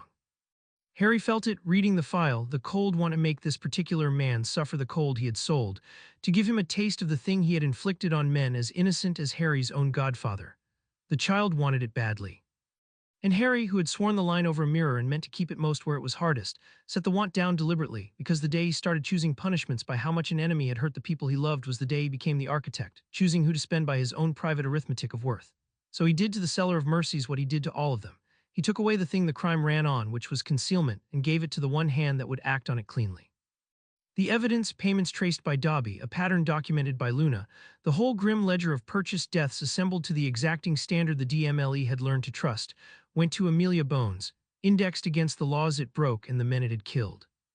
And the seller of mercies, who had spent years certain that Azkaban was the one place in Britain where no one would ever look closely, learned in a cold interview room that someone had looked very closely indeed, and went to a cell of his own, not to be tormented, not to be murdered slowly by the cold he had sold, but simply to be held lawfully for the rest of his life, alive, accountable, undone. Harry closed the file and felt the discipline hold, and was glad of it because the holding was the whole point. He had wanted to make the man suffer, and he had not, and the not doing was not weakness but the exact strength that separated him from every enemy he had ever dismantled. Sirius, when he learned of it, was quiet for a long moment and then gripped his godson's shoulder and said only, "You're a better man than I'd have been with that one." And Harry said, "No, I'm a more disciplined one." The wanting was the same. The line is just where I keep the wanting from running the wand. It was, he thought, the truest thing he had said in either of his lives. It was somewhere in the fall of the lieutenants that the architect finally understood he was at war. Harry watched it happen across the high table over the long months, read it in the slow transformation of the one tell he had spent 2 years learning. The checking glance had been, at first, a planner's idle reassurance. Then after the accounting, a flicker of unease, quieted by Harry's careful lie. Now, as the botmen fell and Lucius's power drained and the minister tottered, the glance became something Harry had been waiting 3 years to see. The look of a man staring at his own board and realizing slowly, with a dawning horror he was far too disciplined to show, that the pieces were not being taken at random, that there was a pattern. That every piece falling was a piece he had relied on, his bought officials, his useful blackmailer, his pliable minister, the whole quiet machinery he had spent decades arranging to keep the wizarding world tractable, and that someone somewhere was taking the machinery apart with a method too clean to trace and an order too precise to be chance. Albus Dumbledore was a genius, and a genius shown enough of a pattern will eventually see it whole. Harry watched the old man begin to see it. He watched the searching at dinner turn from the broad surveillance of a content overseer into the narrow hunting focus of a master who knows, now that there is an adversary in his world, and has begun the work of finding him. The old eyes swept the hall differently.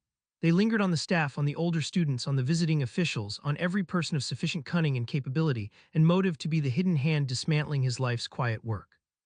They lingered everywhere, that searching gaze, with one exception, the same exception as always, the one blind spot 2 years of careful gratitude had carved into the great man's certainty. They did not linger on the famous boy in Gryffindor, the grateful orphan, the soft and pliable piece the architect had built himself and checked every night, and found every night exactly where he had left it. The confrontation, when it finally came in the great circular office, and it came because the old man, hunting his invisible adversary, had begun at last to cast his net wide enough to catch the edges of the network, a careless trace, a watched watcher, the first faint thread that any hand left if you searched for it hard enough. He had summoned Harry on the old pretext of a friendly chat, but the chat was different now, the questions sharper under the grandfatherly warmth, and Harry sat in the chair across the great desk and understood that the old man was fishing in his vast and patient way for whether the boy had seen anything, heard anything, noticed any strangeness casting toward the network from the outside, with no idea he was speaking to its center. "Strange times, Harry," Dumbledore said, watching him over the half-moon spectacles, the twinkle present but thinner than it had been, a thing worn now over real strain.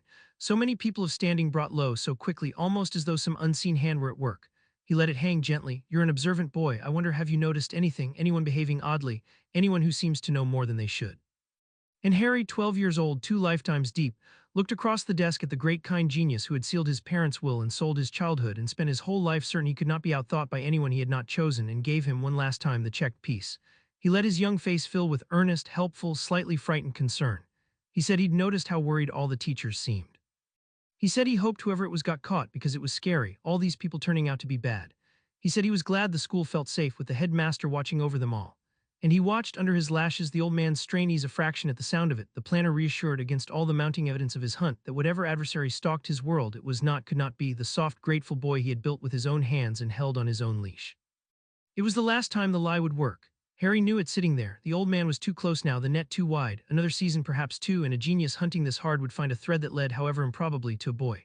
The blind spot was closing. The mask had one more season in it, perhaps, and then the architect would see, and when he saw, the war would change from a quiet dismantling into an open thing between the two cleverest minds in the wizarding world. Harry rose to leave, the perfect frightened boy, and at the door he paused and looked back at the great man bent once more over the troubles of his world and let himself, for one private unmasked moment that Dumbledore did not see, feel the full cold weight of what was coming. The lieutenants had fallen. The machinery was gone. Lucius was powerless, the botmen were caged, the minister was disgraced, the children were safe, and not one of them was dead, every file closed clean, every line held, the method proven all the way up the board. Only one piece remained. The architect himself, alone now atop a board swept nearly bare, still hunting an adversary he could not imagine, was the child across his own desk, still certain against every falling piece that he was the cleverest man in the room. He was about to learn he had been wrong about that for 3 years. Harry closed the office door behind him and walked down through the moving stairs into the dark, and somewhere ahead of him, in the last unopened file on the long table at Grimmauld Place, the thickest folder of all waited under a single cold pencil word. The architect in Harry Potter, the Dark Knight of the Wizarding World, went to open it at last. Chapter 5 End Chapter 6. The cowl revealed across Britain that spring, one by one, the people who had spent 3 years being taken apart began to understand that it had never been chance. A blackmailer with no leverage left sat in the cold splendor of Malfoy Manor and traced, on a sheet of expensive parchment, the chain of his own undoing, the freed men, the cut leash, the silver fog in his own house on a night he had told himself he imagined, and felt the slow horror of a proud man realizing that everything he had lost had been taken deliberately and in order by a single patient hand he had never once seen. Lucius Malfoy did not know the hand's name.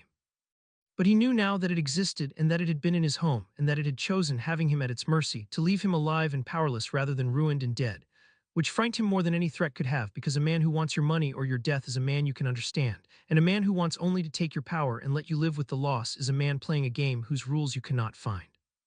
In a dungeon classroom, a potions master who had been boxed into silence 2 years before set down his quill and stopped pretending he did not understand what he had watched unfold. Severus Snape had known there was an organization. He had known since a single conversation across a workbench who sat at its center. But he had told himself, through 3 years of falling officials and a freed convict and a disgraced minister, that he was watching a clever child get lucky, because the alternative was to admit that the boy with Lily's eyes had quietly dismantled the most powerful man in Britain while wearing the face of a grateful orphan, and Snape's whole world depended on that man being undismantlable. Now the evidence was past denying. He looked at it whole, and he felt beneath the old reflexive hatred, the first cold thread of something he had not felt toward anyone in 15 years, which was awe, and beneath the awe a treacherous, unfamiliar thing that might, given time, have become respect. In the corridors of the ministry, the survivors of the Great Purge, the officials who had not been corrupt enough to fall, gathered in nervous knots and said the thing aloud at last, that the wave of accountability had not been a wave at all. Waves were random. This had been a campaign. Every man who fell had been a man who served the old order, the quiet machinery, the great names. Every conviction had been clean, every leak impeccable, every move in an order so precise that only now, looking back at the wreckage, could they see the design in it. Someone had declared war on the rot at the heart of magical Britain, and had won that war before anyone knew it was being fought, and had done it without ever once showing a face. The ministry did not have a word for what had happened to it. The bravest of them, late at night in low voices, began to reach for one anyway, a hidden defender, a shadow that hunted the guilty, a thing that moved in the dark and left only justice behind it. They did not know his name. They would not know it for a long time, and some of them never would.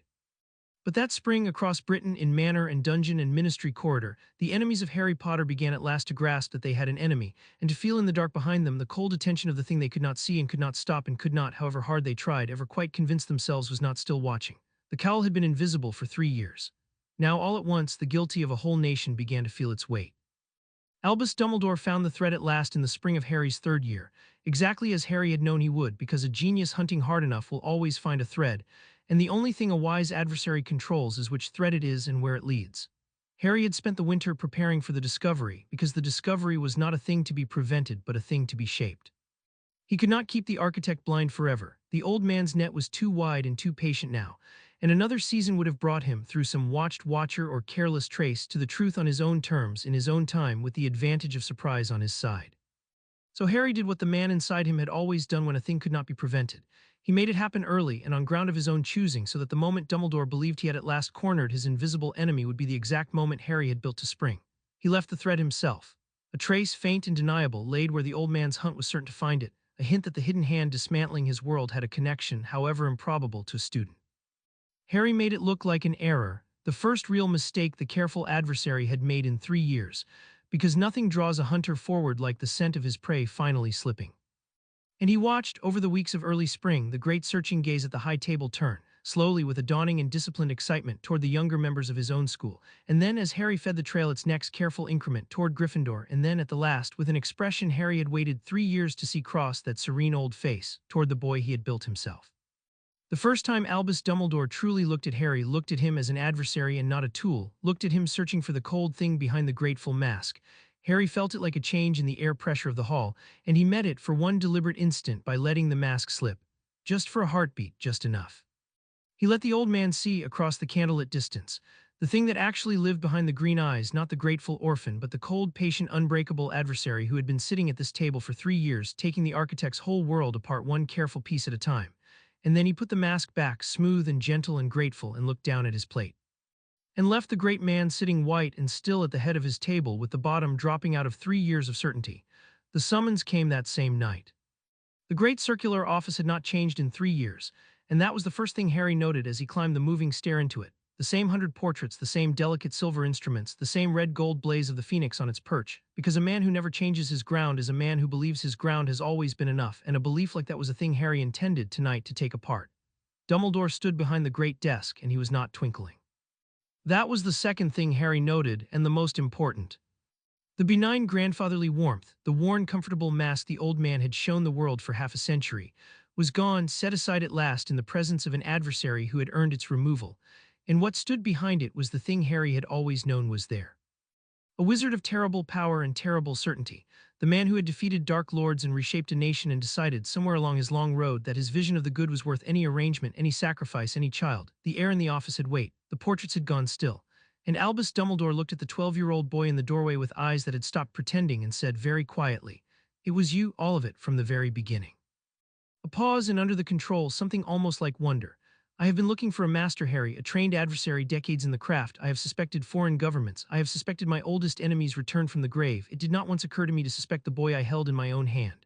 The blue eyes searched him and found, now that they were finally looking, the truth they had missed for 3 years. "How long?" "Since I was 11, Harry said. He came into the office and let the door close behind him, and he was not afraid, and he let the old man see that too. "Since the night I fell down the stairs at the house you left me in and woke up remembering who I'd been before. I've known what you are since my first night at this table, headmaster. I've been taking your world apart since my first winter, and you gave me a checked piece every night for 3 years and told yourself the foundation was holding." Something flickered across the ancient face, a master recognizing too late the precise shape of his own defeat. "The accounting," he said slowly, "the friendly chats the Weasleys praised so warmly. You fed me the boy I expected to see. Every reassurance I took from you, you placed there for me to take." It was not quite admiration in his voice. It was the colder thing that lives beneath admiration in very great minds, the recognition of a peer. "I taught at this school for 50 years, and I never once imagined I was being managed by a student." "You weren't being managed by a student," Harry said. "You were being managed by someone older than you in a smaller body who had already done this once before in a harder world. But you couldn't see that because you'd already decided what I was.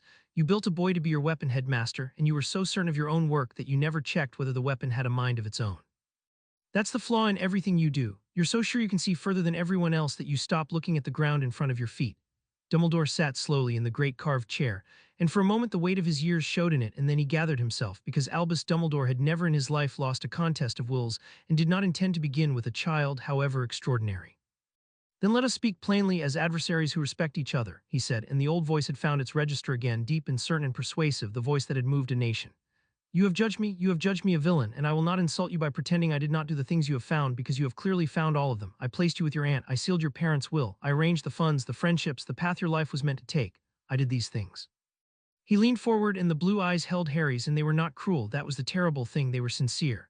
"But you have judged the deeds without knowing the necessity, and the necessity is a prophecy, Harry, and the prophecy is this, that you and you alone are the one who can end the Dark Lord who killed your parents, and that to do it you must be willing, when the hour comes, to walk to your own death.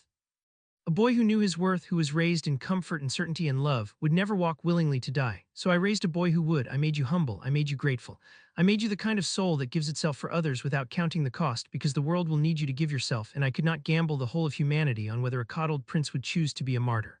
He spread his old hands. "Everything I did to you, I did because the alternative was the end of everything. Judge me if you must, but judge me knowing the weight I carried." It was a magnificent speech. Harry recognized it as such, recognized the decades of conviction behind it, the genuine grief, the real and crushing weight the old man had carried alone for so long. A lesser adversary would have wavered before it. A lesser adversary would have felt the gravity of it pulling at him, the awful seductive logic of the greater good. Harry had spent another whole lifetime among men who explained, with perfect sincerity and perfect grief, why the rules had to be broken just this once for a cause large enough to justify it. He had buried friends who died of that logic. He had become what he was precisely to stand against it. No, Harry said. The single word fell into the office like a stone into a still pool. No, he said again, and his voice was very quiet and very cold, the grim flat register of a man who has heard this exact speech in 100 mouths and answered it the same way every time. I'm not going to judge you knowing the weight you carried, headmaster, because the weight you carried is the oldest excuse in either of my worlds, and I stopped accepting it a long time ago. Every man who ever did something monstrous carried a weight. Every one of them had a necessity. Every one of them could see further than the people they sacrificed, and every one of them was sure, sincerely, grievously sure, that the size of the cause justified the size of the cost. That's not a defense, that's the disease.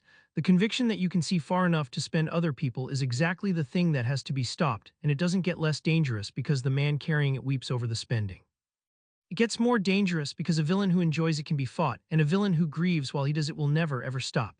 You speak of a prophecy, Harry went on, and now he moved, slow and deliberate, taking from inside his robes a folder, the architect's own file, the thickest one, the one he had built across 3 years, and setting it on the great desk between them. A prophecy that said I had to die willingly, so you raised me to be a martyr. Let me tell you what a detective does with a prophecy, headmaster. He treats it as evidence, and he examines the chain of custody, and he asks who benefits. You're the only person who ever heard the whole of it. You're the one who interpreted it. You're the one who decided it meant a boy had to be broken into a weapon, and the breaking happened to deliver you a Britain shaped exactly as you wanted it, an orphan you controlled, a hero you owned, and a martyr who'd walk to his death the day you told him to. He let that land. Maybe the prophecy is real, I'll grant you it might be, but you didn't build my whole life around a prophecy.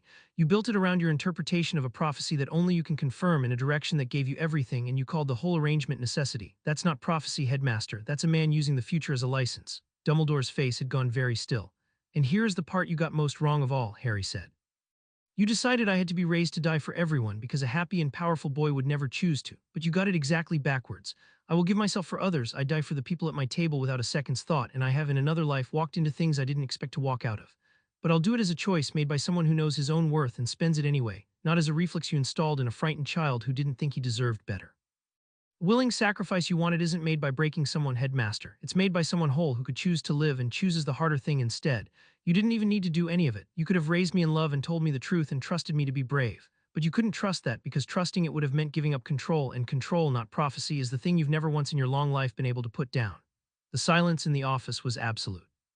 The portraits did not breathe. And on the old man's face, behind the certainty and the grief in the 50 years of being the cleverest man in every room, something cracked, the first true doubt, perhaps, that Albus Dumbledore had let himself feel in decades. The dreadful suspicion that the boy across the desk had seen all the way to the bottom of him and found at the bottom not a noble weight but a simple and ancient unwillingness to ever not be in control. It was then that the old man played his last card, and Harry had known he would, because a man like Dumbledore did not arrange a confrontation he had not also prepared to win. You have built something remarkable, Harry, Dumbledore said, and his voice had changed again, gentler now, almost sorrowful. An organization, allies, a whole quiet war waged from the shadows. I have spent 3 years failing to find it. A pause. But I have not spent the last hour idle. While we have talked, I have had your network found. Your godfather's house is known to me now. Your friends are being gathered. You have built a beautiful machine, my boy, and the trouble with machines is that they have parts, and parts can be held. The blue eyes were sad and certain. I do not wish to harm them. I wish you to understand that I can, that for all your brilliance, you are a child with a handful of children and a broken man behind a charm, and I am Albus Dumbledore, and I have held this country in my hand for half a century. Stand down, dismantle what you have built, be the boy I need you to be for the sake of everyone, and your friends go home unharmed. That is the necessity, that is the choice. And Harry Potter smiled. It was not a child's smile, and it was not warm, and when Albus Dumbledore saw it, something very old and very wary woke behind his eyes, because in 50 years of contests he had seen that exact smile on the faces of perhaps 3 opponents, and all 3 of them had already won before he understood the game was over. You had my network found, Harry said softly, an hour ago while we talked. He did not move. Headmaster, I left that thread for you to find in the spring. I drew you to this office tonight. I have known for 3 years that the day would come when you'd reach for my people as a lever, because it's the only move a man who controls everything has left when he's losing, threaten what the other man loves. I built for this moment before you knew there was a game. So let me tell you what you actually found tonight when you sent your people to gather mine. He took from his belt a single small mirror and held it up, and in its surface not a portrait, not an instrument of the office, but a thing the twins had built and Dobby had carried. The faces of his network looked back, safe, gathered, watching, Sirius grinning his marauders grin, Luna serene, Neville steady, the twins delighted. And behind them, impossibly, a room Dumbledore did not recognize, because it was a room the architect could not reach and did not know existed. They're not at Grimald Place, Harry said. Grimald Place is what I let you find, a house behind a Fidelius. Your people are right now wasting the night failing to enter because the secret keeper is my godfather and he has not told them the address and he never will. My people are somewhere you've never heard of, behind a charm you didn't lay, watching this conversation through a mirror you didn't build.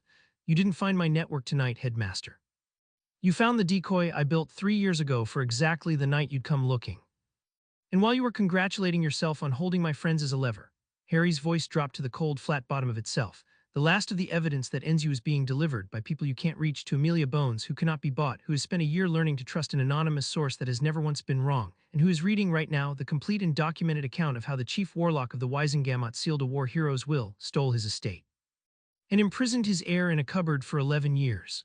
While Harry held the architect in the great circular office, the rest of the machine he had built moved in the dark, exactly as it had been built to move on the one night it had always been meant for. At Grimald Place, the decoy held. Dumbledore's people came, a quiet, capable team, Aurors and Order members, converging on an address they had at last extracted from the edges of Harry's deliberately leaky trail, and found themselves standing in an ordinary London square before a row of houses numbered 11 and 13, with no 12 between them, the Fidelius doing its silent ancient work. They cast every revealing charm in the canon. They walked the pavement where the door should have been. And the door was not there because the secret of its place lived in exactly one mind, Sirius Black's, and Sirius Black was 3 miles away in a room they could not find, watching them fail through a charmed mirror with the broad, delighted grin of a man enjoying the single finest prank of his life. They're checking the bins, he reported gleefully to the room. One of them's knocking on number 11. Oh, he's apologizing to the old woman. Harry, they are apologizing to the muggle. In the room that did not exist, the network watched 2 screens at once. One mirror showed the failing Aurors.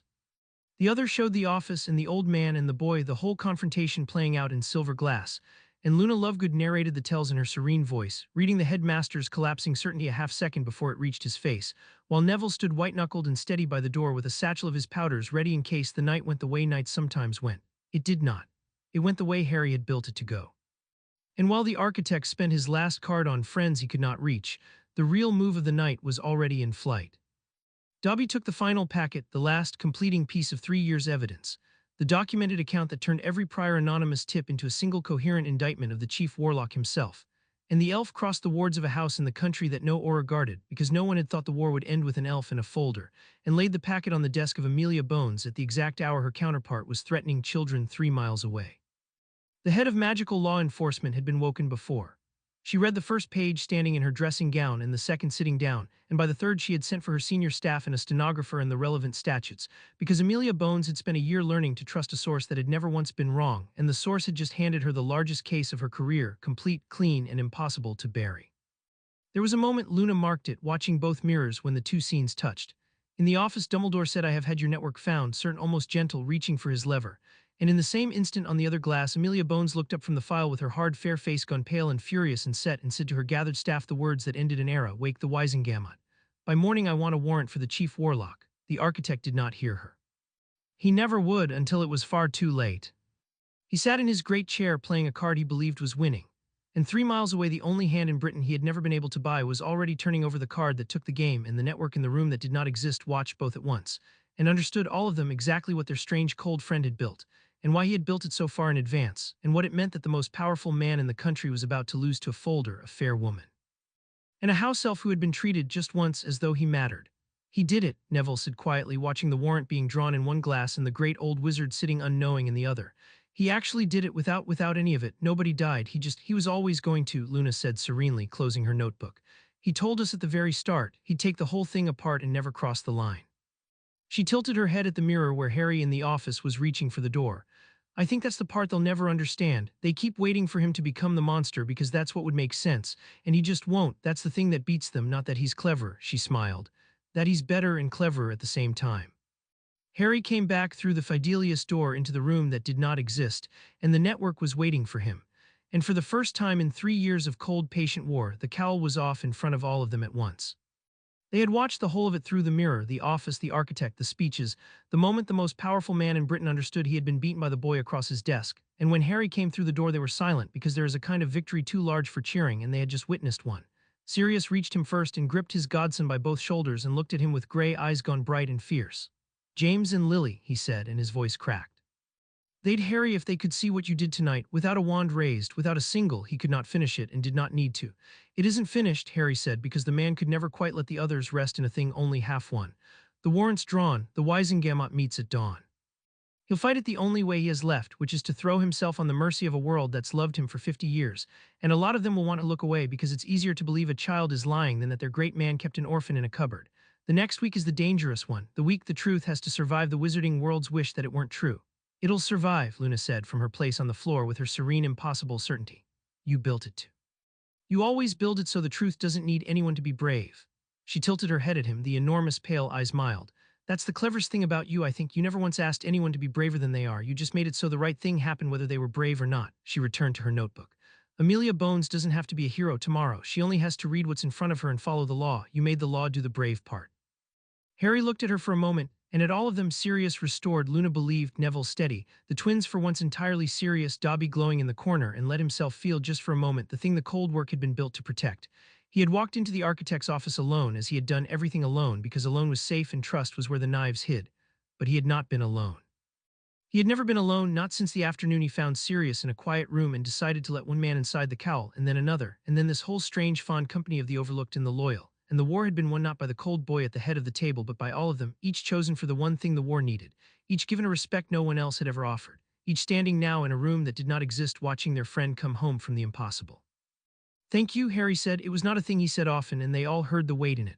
All of you, I built the plan, but you're the reason it worked. I want, he stopped, and the man let the child finish it because some things had to be said in air to be real. I spent a long time thinking I had to do everything alone, that trust was just a place to hide a knife. You taught me that was wrong, that's worth more than the war. Sirius gripped his shoulder and Luna smiled at her notebook. And the twins, who could not bear a tender moment for more than 4 seconds, broke it gloriously by proposing a toast to the quietest overthrow of a tyrant in recorded magical history. And the room that did not exist filled, for one night, with something the cowl had never quite allowed before, not the cold satisfaction of a file closed, but the plain warm noise of people who had won a thing together and knew it and were. For one night before the dawn and the Wisengamot and the slow, lawful unmaking of an era, simply glad. Harry let them have it, he let himself have it. And in the morning, when the owls went out and the warrant was served and the long fall of Albus Dumbledore began at last in the daylight in front of everyone, the boy who walked into the gallery to watch was a boy who had, the night before, finally learned the last thing the war had to teach him, that the line he would not cross to defeat his enemies and the thread back to the few who loved him were the same vow, and that he had kept them both. Lucius Malfoy was the first of the lesser enemies to work out the truth, and he came for Harry directly, and the coming taught the proud man the last lesson of his ruined career, which was that he had never once been a step ahead of anyone. He had traced it as far as a clever, frightened man could back through the freed blackmail victims, the silver fog in his own house, the impossible run of misfortune that had stripped his power in a single season, and somewhere in the tracing his mind had snagged against all reason on the famous Potter boy. It made no sense. A child could not have done these things. But Lucius had run out of explanations that made sense, and the boy was the one thread that touched every disaster, and so on a gray afternoon Lucius Malfoy contrived to corner Harry alone, wand half drawn, his aristocratic composure cracked with the strain of a powerful man who can feel the ground gone from under him. It's you, Lucius said, low and furious and uncertain. I don't know how, I don't know what you are, but it's you, the fog, the freedom you handed my associates. The ruin of everything I built. His knuckles were white on the wand. Tell me how, boy, or I will. You'll what? Harry said, and he did not reach for his own wand because reaching would have been a move, and the whole lesson was that he didn't need one. He looked at the proud ruined man with the flat, cold attention that had unsettled better men than Lucius Malfoy. Curse a child in a school full of witnesses when you're already under suspicion and your power's already gone, you won't. You're not stupid, Lucius, you're just beaten, and you've never been beaten before, so you don't know yet what it feels like. Let me tell you, since you came all this way to ask. He took one step closer into the space the wand was meant to guard, and the man flinched, which told them both everything. Everything you lost because you spent your life certain no one was watching closely enough to catch you. You collected other men's secrets and never imagined anyone was collecting yours. That was the whole of your power, the belief, shared by everyone around you, that no one could ever see what you really were. Someone saw, that's all. Someone was watching the whole time, and you never once felt it because men like you are too busy being feared to imagine being observed. You admit it, Lucius breathed. You admit it was you. I admit nothing, Harry said, because there's nothing to admit and no one would believe you if I did. That's the elegant part, Lucius. You're standing in a corridor accusing a 13-year-old of single-handedly destroying your career. And if you say one word of this to anyone, you'll sound exactly as mad as you'd have called me a year ago. You have no power, no proof, and no leverage. For the first time in your life, you have nothing, and the thing that took it from you is going to walk away from this corridor and let you keep right on not understanding how, because not understanding is its own kind of cage, and I'd rather leave you in it than give you the satisfaction of a fight. He stepped back easy, unhurried, and turned to go. Lower the wand, Lucius, you already lost. You lost a year ago. You're just finding out now. And Lucius Malfoy stood alone in the corridor with a half-drawn wand and no one to point it at, watching the boy walk away, and felt the full cold weight of the thing that had been hunting him settle at last on his shoulders, and understood too late that he had never been the predator he'd believed himself, but only one more man who had thought the dark was empty, right up until the moment it looked back. Dumbledore did not move, but Harry watched the whole vast edifice of the man's certainty come down behind his eyes, silent and total, like a building falling into its own footprint. "You cannot hold my friends," Harry said, "because you don't have them. You cannot threaten me with exposure because I'm a child and you're the powerful adult. The world will believe me, not you, and you've spent 50 years making yourself the man no one questions, which means no one will question it when the questioning finally starts. You cannot fight your way out because there's nothing to fight. I haven't broken a single law. I've only ever handed the truth to the people whose job is to act on it. And you cannot reach Amelia Bones because the one thing your whole life has never been able to buy is the one woman I built this entire war to aim at you." He gathered the file from the desk, unhurried, and tucked it away because the file in the office had only ever been a copy, a prop, the real ones already where the old man could never touch them. "It's over, Headmaster. It was over before you summoned me. You just hadn't read the board yet." For a long moment, Albus Dumbledore said nothing. The phoenix shifted on its perch, the portraits watched. And then the old man did the thing that made him, even now even ruined, a great man and not a small one. He looked at the boy who had defeated him, and he did not rage, and he did not plead, and he did not reach for his wand. He simply looked with the dreadful clarity of a man seeing himself at last through eyes he could not deceive, and he said very quietly, "You could kill me now. You have built the perfect position. I am alone, I am exposed, my reputation is hours from ruin, and there is not a soul who would ever know if the chief warlock died of a failing heart in his own office tonight. You have every reason. I took everything from you." The blue eyes searched Harry's face one last time, and there was something in them now that had not been there in 50 years, which was humility. "Why don't you?" And Harry Potter, the Dark Knight of the Wizarding World, looked at the architect of all his suffering, alone, beaten, asking, and gave him the only answer that had ever mattered. The answer he had carried out of a pearl-strung alley in a city of rain, through a death and a rebirth and a whole second war, the line that was not a limit on his power but the entire source of it. "Because then I'd be you," Harry said. "A man who decided he could see far enough to choose who lives and who dies. That's the whole disease, Headmaster. That's the thing I've spent 2 lifetimes fighting. You think the difference between us is that you're willing to do the hard, necessary, terrible thing and I'm not." He shook his head slowly. "The difference between us is that I know there's a line and I will not cross it, no matter how good the reason, because the reasons are always good and the line is the only thing that's ever held. You crossed yours 50 years ago and you've been calling it wisdom ever since. I'm not going to cross mine, not for revenge, not for ease, not even for you." He turned toward the door. "You're going to live, Albus. You're going to live, and you're going to lose everything: your offices, your reputation, your control, the whole shape of the world you spent a lifetime arranging lawfully in the daylight in front of everyone. You're going to spend whatever years you have left as a man the world finally sees clearly. That's not mercy. Mercy would be letting you die a hero. This is justice. And justice, unlike you, doesn't need anyone to die to do its work." He opened the office door. "Goodbye, Headmaster," Harry said without turning. "Thank you for the lesson. You taught me, better than anyone in either of my lives, exactly what I refused to become." And he walked down the moving stair into the dark, and behind him Albus Dumbledore sat alone in the great circular office among the watching portraits. The most powerful wizard in Britain, beaten by a 13-year-old who had not raised a wand against him, waiting for the dawn and the owls and the slow, lawful unmaking of everything he was, and understanding at last, with the terrible clarity of the very end, that he had been defeated not by a greater power than his own, but by a greater restraint. And that the restraint had been the stronger thing all along. The cowl was off. His enemies had seen at last the shape of the thing that had been hunting them, and the shape was not a monster, and it was not a martyr, and it was not the weapon the architect had tried to forge. It was a knight who would not kill and could not be stopped and had been 10 steps ahead the entire time. There was one reckoning left. But the architect was finished, and Harry Potter walked out into the spring night untouchable at last, on his own terms, the dark night of a world of wands, and turned his cold, clear attention for the last time toward the one enemy who had started all of it, the thing in the dark that had made an orphan in the first place, and that still somewhere turned its patient machinery toward a war it did not yet know was already lost. Chapter 6 and Chapter 7. The Dark Night of Magic. The architect fell in a single week, lawfully in the daylight, exactly as Harry had promised him he would. The warrant Amelia Bones drew that night did not name a hero. It named a defendant, and the wizarding world woke to find the man it had trusted for half a century standing before the Wisengamot he had ruled, answering at last for a sealed will, a stolen estate, and a child kept in a cupboard, and the evidence was so complete, so cleanly assembled, so impossible to dismiss as the malice of an enemy, that even the men who loved Albus Dumbledore could not look away from it. He did not fight.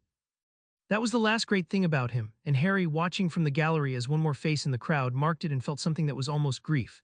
The old man stood and heard the charges and did not lie, because he had looked into a 13-year-old's eyes in his own office and seen himself clearly for the first time in 50 years, and a man who has finally seen himself has no more lies left to tell. They stripped him of everything: the chief warlock's chair, the headmastership. The Order of Merlin, the supreme mugwump's seat. One by one his offices were taken lawfully in the daylight in front of everyone, until what remained was simply a very old, very tired wizard who had spent his whole life certain he could see further than anyone else, and had been beaten in the end not by a darker power but by a brighter restraint. They did not send him to Azkaban. His crimes were of a kind the law had no clean cell for, and Harry had not built the case to cage him but to unmake him, to remove from the man the one thing he had never once in his life put down, which was control. When it was over, Albus Dumbledore was free and powerless and seen, and that Harry had decided long ago was the only justice that fit the crime. The rest of the tally settled in his wake. Pettigrew, already convicted, rotted in the cell the truth had earned him. Sirius Black, cleared and restored, took his rightful place as Harry's guardian-in-law as well as in love. The bought officials stayed caged, Lucius Malfoy stayed powerless, the disgraced minister stayed disgraced, and the toad-faced woman who hurt children stayed exactly where her own gloating records had put her. The Potter vault stood whole and restored. And Molly Weasley, the warm, clucking mother who had been paid to deliver her son's friendship, found the money clawed lawfully back and her part in the arrangement quietly, permanently known to the people whose opinion she valued, while her youngest son, who had never known he was a weapon, kept his innocence and his friend, because Harry had drawn that line careful and exact and never once crossed it. It was done. The machine that had been built around an orphan's loneliness was gone, every gear of it, and not one human being had died to end it. Harry stood in the gallery as they led the broken architect away and let himself feel for one moment the full weight of 3 years' work completed, and then he turned his cold, clear mind for the last time to the one enemy who remained, the thing in the dark that had made him an orphan in the first place. He had known about the Horcruxes for a year. Luna had brought him the first thread, of course, Luna, who feared no idea however dark and noticed everything however hidden, a fragment from one of her father's forbidden journals about the oldest and worst of the soul magics, the splitting of a self across vessels so that the body might die and the man go on. Harry had taken the fragment and done what the detective always did, treated the impossible as a hypothesis and tested it against the evidence. And the evidence fit. A dark lord who had not truly died when his curse rebounded. A scar that woke with pain in the presence of certain things. A wand that shared a brother's core, 2 instruments cut from one impossible material. A man who feared death so completely that he had reshaped a nation in flight from it. The pieces lay down inside one shape, and the shape was a man who had torn his own soul apart to escape an ending. And a man who has done that, Harry understood, has handed his enemy the one thing such a man can never recover from, which is a method. Because a Horcrux was not strength. That was the thing the great dark wizard had never understood, blinded by his own terror, certain he had made himself immortal. A Horcrux was a confession written in the structure of the world. It said, "Here is where I have hidden the thing I cannot live without." And anything that could be located could be retrieved, and anything retrieved could be unmade, and a soul scattered across vessels was not an immortal soul. It was a soul with its weak points helpfully externalized, a fortress whose every secret door had been catalogued by the man who built it. Harry did not hunt them like a hero questing for treasure. He hunted them like a detective closing a case. Methodically, patiently, through the network he had spent 3 years building, each vessel located by deduction and retrieved by the people best suited to retrieve it. Dobby, who could pass any ward, recovered the one hidden in a place no wizard could reach. The twins built the means to destroy what was found, refining the method until a thing that had taken the dark wizard murder and decades to create could be safely unmade in an afternoon. Luna read the patterns that told them where to look next. Neville's botanical knowledge turned out to hold the key to a poison that no living thing could survive, and that the fragments of a dead man's soul could survive even less. One by one, across that long final year, the vessels were found and emptied, not in a blaze of heroism, but in the quiet, competent way that a well-run organization solves a problem. The war's last campaign, waged like all the others in the dark by people the world would never know, against an enemy who never understood he was losing until the very end. And Harry never once had to kill the man to do it.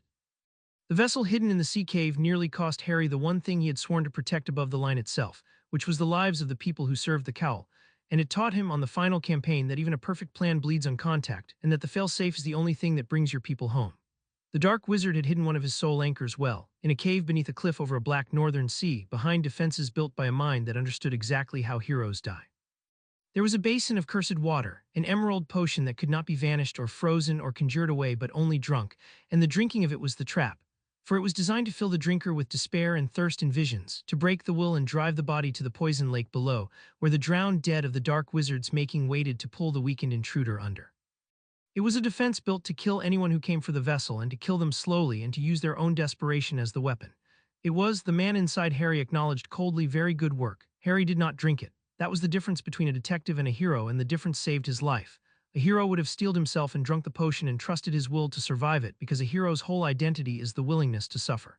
Harry had no such identity to protect. He looked at the basin and asked the only question that mattered: what does this defense assume? And the answer was that it assumed a lone intruder, alone with his own breaking mind, with no one to act for him when his will failed.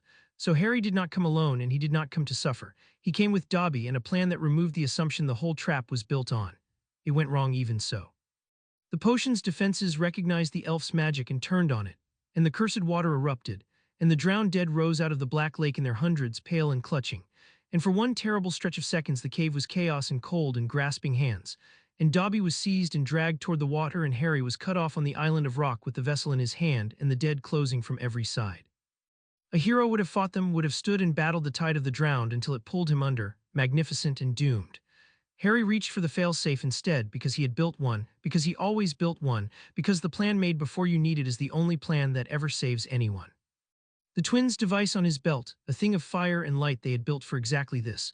For the moment the dark closed and numbers 1 went off in his hand, and the cave filled with a roaring wall of charmed flame that the drowned dead could not abide, a heat that drove them shrieking back into their lake, and in the gap it bought Harry crossed the burning island, tore Dobby free of the grasping hands, and got them both out through the cave mouth and up the cliff on a line of charmed silk, while the dead sank back into the dark behind them, and the emerald basin sat untouched, its whole cruel trap defeated by a man who had simply refused to be the lone suffering hero it was built to kill. They came home with the vessel and their lives both, and Harry sat in the room that did not exist afterward with the trembling elf wrapped in a blanket and did not speak for a long while, because the plan had nearly cost Dobby everything, and the man inside him counted that cost and did not look away from it. "I'm sorry," he said at last quietly to the elf. "The fail-safe should have fired sooner, that was my error." And Dobby, who had never once in his life heard a wizard apologize for anything, looked at Harry Potter with luminous wet eyes and understood fully why he had chosen this strange, cold master over freedom itself. The Dark Lord came for Harry exactly once, near the end, when enough of his anchors were gone that he had begun to feel the cold breath of the mortality he had spent a lifetime fleeing. And the meeting was not a duel, because Harry refused to give him one, and a man denied the battle he has built his whole identity around is a man already half defeated. He came in the night to the edge of the wards Harry let him reach, a tall, pale thing barely held in the shape of a man, red eyes burning in a face that had paid for its immortality with everything that had once made it human. He had felt his vessels falling. He did not yet understand how or by whom, but the terror that had driven his whole life had woken in him at last, and terror had brought him here to the one boy the prophecy had named, certain that the unraveling of his immortality and the existence of the chosen one must be the same thing, certain that if he could only kill the boy the old magic would be set right. "You have been busy, Harry Potter," the cold high voice said out of the dark beyond the wards. "3 years in the great Dumbledore brought low in my own works. Disturbed, I had thought you a child. I begin to think I was misinformed." The red eyes searched him and found, as the architect had found, the cold, patient thing behind the boy's calm. "I could offer you a great deal. A mind such as yours at my side, we would not be enemies. You and I, we are more alike than you know. We both see what the small and frightened cannot. We both do what must be done." "No," Harry said. He stood easy at the edge of his own wards, unafraid, and let the dark thing see it. "We're not alike, and I'll tell you the exact difference, because you've never once understood it, and it's the reason you've already lost. You looked at death and you were so afraid of it that you tore your own soul into pieces to escape it, and you called that strength. I looked at death in another life and I made it a line instead. I will not deal it, not to you, not to anyone, no matter how good the reason. You think the willingness to do what must be done is power. It's the opposite. It's the thing that's hollowed you out until there's barely a man left inside that shape. The line is the strength. You gave yours away when you were younger than I am, and you've been getting weaker ever since, and you never noticed, because weakness that calls itself ruthlessness always feels like strength right up until the end." "Brave words," hissed the dark thing, "for a boy who is about to die." "I'm not going to die tonight," Harry said, "and you're not going to kill me, and here's how I know. You came here for a duel, the Chosen One and the Dark Lord, wands and destiny, a death that sets the old magic right. It's the only frame you understand because it's the only one where you win. But I don't fight on other men's battlefields. I'm not your prophesied enemy come to trade curses with you in the dark. I'm the detective who already found every piece of your scattered soul and emptied them one by one while you slept, and there's nothing left now between you and the death you ran from but a body your own magic can barely hold together." He let that land in the dark, cold and flat and certain. "You're not here to kill me. You're here because you can feel yourself dying and you don't understand why, and some animal part of you crawled to the prophecy looking for an answer. I'll give you the answer. You did this. You built the thing that's killing you when you decided you could cheat an ending. I just took down the scaffolding. The fall is yours." The red eyes widened, and for the first time in 50 years something that was almost fear crossed the ruined face, because the dark thing had come expecting an enemy to fight and had found instead a verdict already delivered, a death already in motion, an adversary who would not even grant him the dignity of a final battle. "You cannot," it began, raising its wand, reaching for the duel, for the frame, for the only ground where it had ever won. But Harry had already turned away, walking back into his wards, into the warm dark of the house behind him, refusing the duel as completely as he had refused everything the architect and the prophecy and the dark wizard had ever tried to make him be. Goodbye, Tom, he said without looking back, using the human name the thing had buried half a century ago, the last cruelty and the only true one. You spent your whole life running from the one thing that was always going to catch you. Sit down, it won't be long now. And he left the Dark Lord alone in the dark beyond the wards, wand raised at an enemy who would not fight him, feeling the cold come in, and the great terror of the wizarding world stood there in the night with no one to curse and nothing to kill and nowhere left to flee, and understood at the very last that he had been beaten by a boy who simply would not play the game he had built his whole immortality to win. That was the elegance of the thing, and Harry built toward it with the cold satisfaction of an artist completing his masterwork. He would end the Dark Lord without becoming his killer, by turning the enemy's own design into the instrument of his fall. For the truth Harry had seen that no hero questing with a sword had ever seen was that the Dark Wizard's immortality and the Dark Wizard's destruction were the same mechanism viewed from opposite ends. The man had scattered his soul to escape death.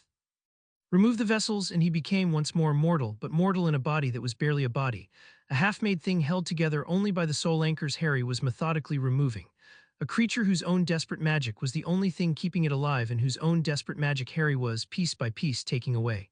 He did not need to strike the Dark Wizard down. He needed only to remove the scaffolding the Dark Wizard had built around his own refusal to die, and let the death the man had spent a lifetime fleeing finally simply arrive not by Harry's hand, but by the man's own mortality, reasserting itself the instant the unnatural thing propping it up was gone. So Harry did not march to a final duel. A duel was what the prophecy wanted, what the architect had wanted, what the Dark Wizard himself wanted: two wands, a chosen one, a death dealt, and a destiny fulfilled. Harry refused the whole frame. He had refused the architect's frame, and he refused this one because the man who lets his enemy choose the battlefield has already lost, and the battlefield the prophecy had drawn was a battlefield where Harry had to either die or kill, and Harry intended to do neither. Instead, he finished the quiet work. The last vessel fell on a gray afternoon, emptied by the network without ceremony, and at the moment it was unmade, somewhere in a hidden place. The half-made thing that had once been a powerful wizard felt the last anchor of its stolen immortality let go, felt mortality rush back into a body that had not been truly alive in over a decade. A body held together by nothing now but the fading magic of a soul with no more vessels to flee to. The Dark Lord did not fall in battle. He did not fall to a chosen one's wand. He simply at last, after a lifetime of running, stopped the death he had torn his own soul apart to escape, arriving on schedule the instant the scaffolding came down, his own design, the architect of his own end, exactly as Harry had built it to be. When the news came confusedly, slowly, the wizarding world never quite able to explain how the great threat it had feared for a generation had simply ended without a battle, Harry received it at the long table at Grimmauld Place, and he did not celebrate because the man inside him had never once celebrated a death, even in enemies, even this one's. He simply closed the last file. The thing that had made him an orphan was gone, ended by its own terror of ending, and Harry's hands were clean, and the line he had drawn over a mirror in a Privet Drive bathroom 3 years and 2 lifetimes before was still unbroken, intact. He had won the whole war against every enemy, from the smallest grasping jailer to the architect to the Dark Lord himself, and he had not killed a single one of them. There was one loose thread Harry chose to tie himself in person, because some debts are owed clean and some adversaries have earned a true ending, and so on a quiet evening after the Dark Wizard fell, Harry went down to the dungeons to see Severus Snape one last time. The potions master was packing. With Dumbledore unmade and the old order gone, the man who had spent 15 years balanced on a knife between two masters had found, suddenly, that both masters were gone at once, the dark one dead, the manipulative one stripped, and that for the first time since he was a boy younger than Harry, Severus Snape belonged to no one. He looked up when Harry entered, and the old reflexive hatred was there, and beneath it now the thing Harry had watched grow in him across 3 years, a wary, unwilling, undeniable respect. "You came to gloat, Potter," Snape said. "You have earned it, I suppose." "I came to keep my word," Harry said. 3 years ago I told you that if you stayed neutral, the man who owned you wouldn't be in a position to own anyone ever again. He isn't. You're free, Severus. Both of them are gone, and not one of them got to spend the last of you. I told you that you only had to want him gone more than you wanted me caught, and you did, and you kept your silence, and I'm here to tell you the silence is paid." He said something on the workbench, a folder, thin, official. "Your record, the real one, what you actually did in the war, on which side and why. Amelia Bones has the original. You're not a footnote in a dead man's scheme anymore. You're a free man with a cleared name, and what you do with that is the first thing in 15 years that's going to be yours." Snape looked at the folder for a long moment and did not touch it, and his sallow face worked through something complicated and old. "Why," he said at last, "you owed me nothing. I tried to read your mind for 2 years. I despise your father and you still." "Because you loved my mother," Harry said quietly, "and she'd have wanted someone to cut you loose before the bitterness finished the job the masters started. And because I don't spend people, Severus, that's the whole difference between me and everyone who ever used you. I don't have a side you're useful to. I just thought you'd had enough of being owned." He turned to go. "Live if you can. It's harder than it sounds, I'd know." And he left the potions master alone in the dungeon with a cleared name and an open door and the unfamiliar weight of a future that belonged to no one but himself. the last of the war's casualties, set down at last by the one person who had never once tried to pick him up and use him. The wizarding world rebuilt itself in the months that followed slowly into a shape no one had designed. Amelia Bones, the one official the rot had never reached, found herself at the center of a ministry that had been purged of its worst and was hungry for the first time in a generation to be honest. And she built it honest, never knowing that the anonymous source who had armed her for 3 years sat at a long table behind a Fidelius charm and watched her do it with cold approval. The old family's grip loosened. The botmen stayed caged. The children Umbridge would have ruled grew up unruled. And over all of it, unseen, a watch kept its patient vigil. Not a government, not an order, not a prophecy's army, but a handful of the overlooked and the loyal, held to a single unbreakable line by a boy who had carried that line out of the wreck of another life and would carry it now through the whole of this one. The guilty of magical Britain never learned his name. But they learned that year to feel the cold weight of being watched, and the helpless learned without quite knowing why that there was something in the dark on their side at last. The wizarding world in the aftermath did not know what had happened to it, and Harry let it stay that way because a dark knight who is understood is a dark knight who can be opposed, and he had not built the cowl to be thanked. There were stories, of course. There were always stories. A hidden hand, the gossip said, a shadow that had moved through the dark for 3 years and cleaned the rot out of magical Britain and ended the Dark Lord and the corrupt Chief Warlock both, and vanished without ever once showing a face. Some said it was a secret department of the ministry. Some said it was an old society of vigilante wizards woken at last. Some said, and these were closest, and these were laughed at most, that it was a single person, impossibly young, impossibly capable, who hunted the guilty and would not kill and could not be found. The truth sat at a long table behind a Fidelius charm and read the stories and let them grow because a legend was a kind of armor, and a defender the guilty could not name was a defender the guilty could never quite stop fearing. The network did not disband. That was the thing Harry had decided, the shape of the rest of his life chosen on the night the last file closed. He had built it for a war, and the war was won, but the world that had produced an architect and a dark lord and 100 bought officials would produce more of them in time, as such worlds always do, and a world that had learned just once that there was a thing in the dark that hunted the guilty and protected the helpless and could not be bought or stopped or made to cross its own line, was a better world for having that thing in it. So the long table stayed.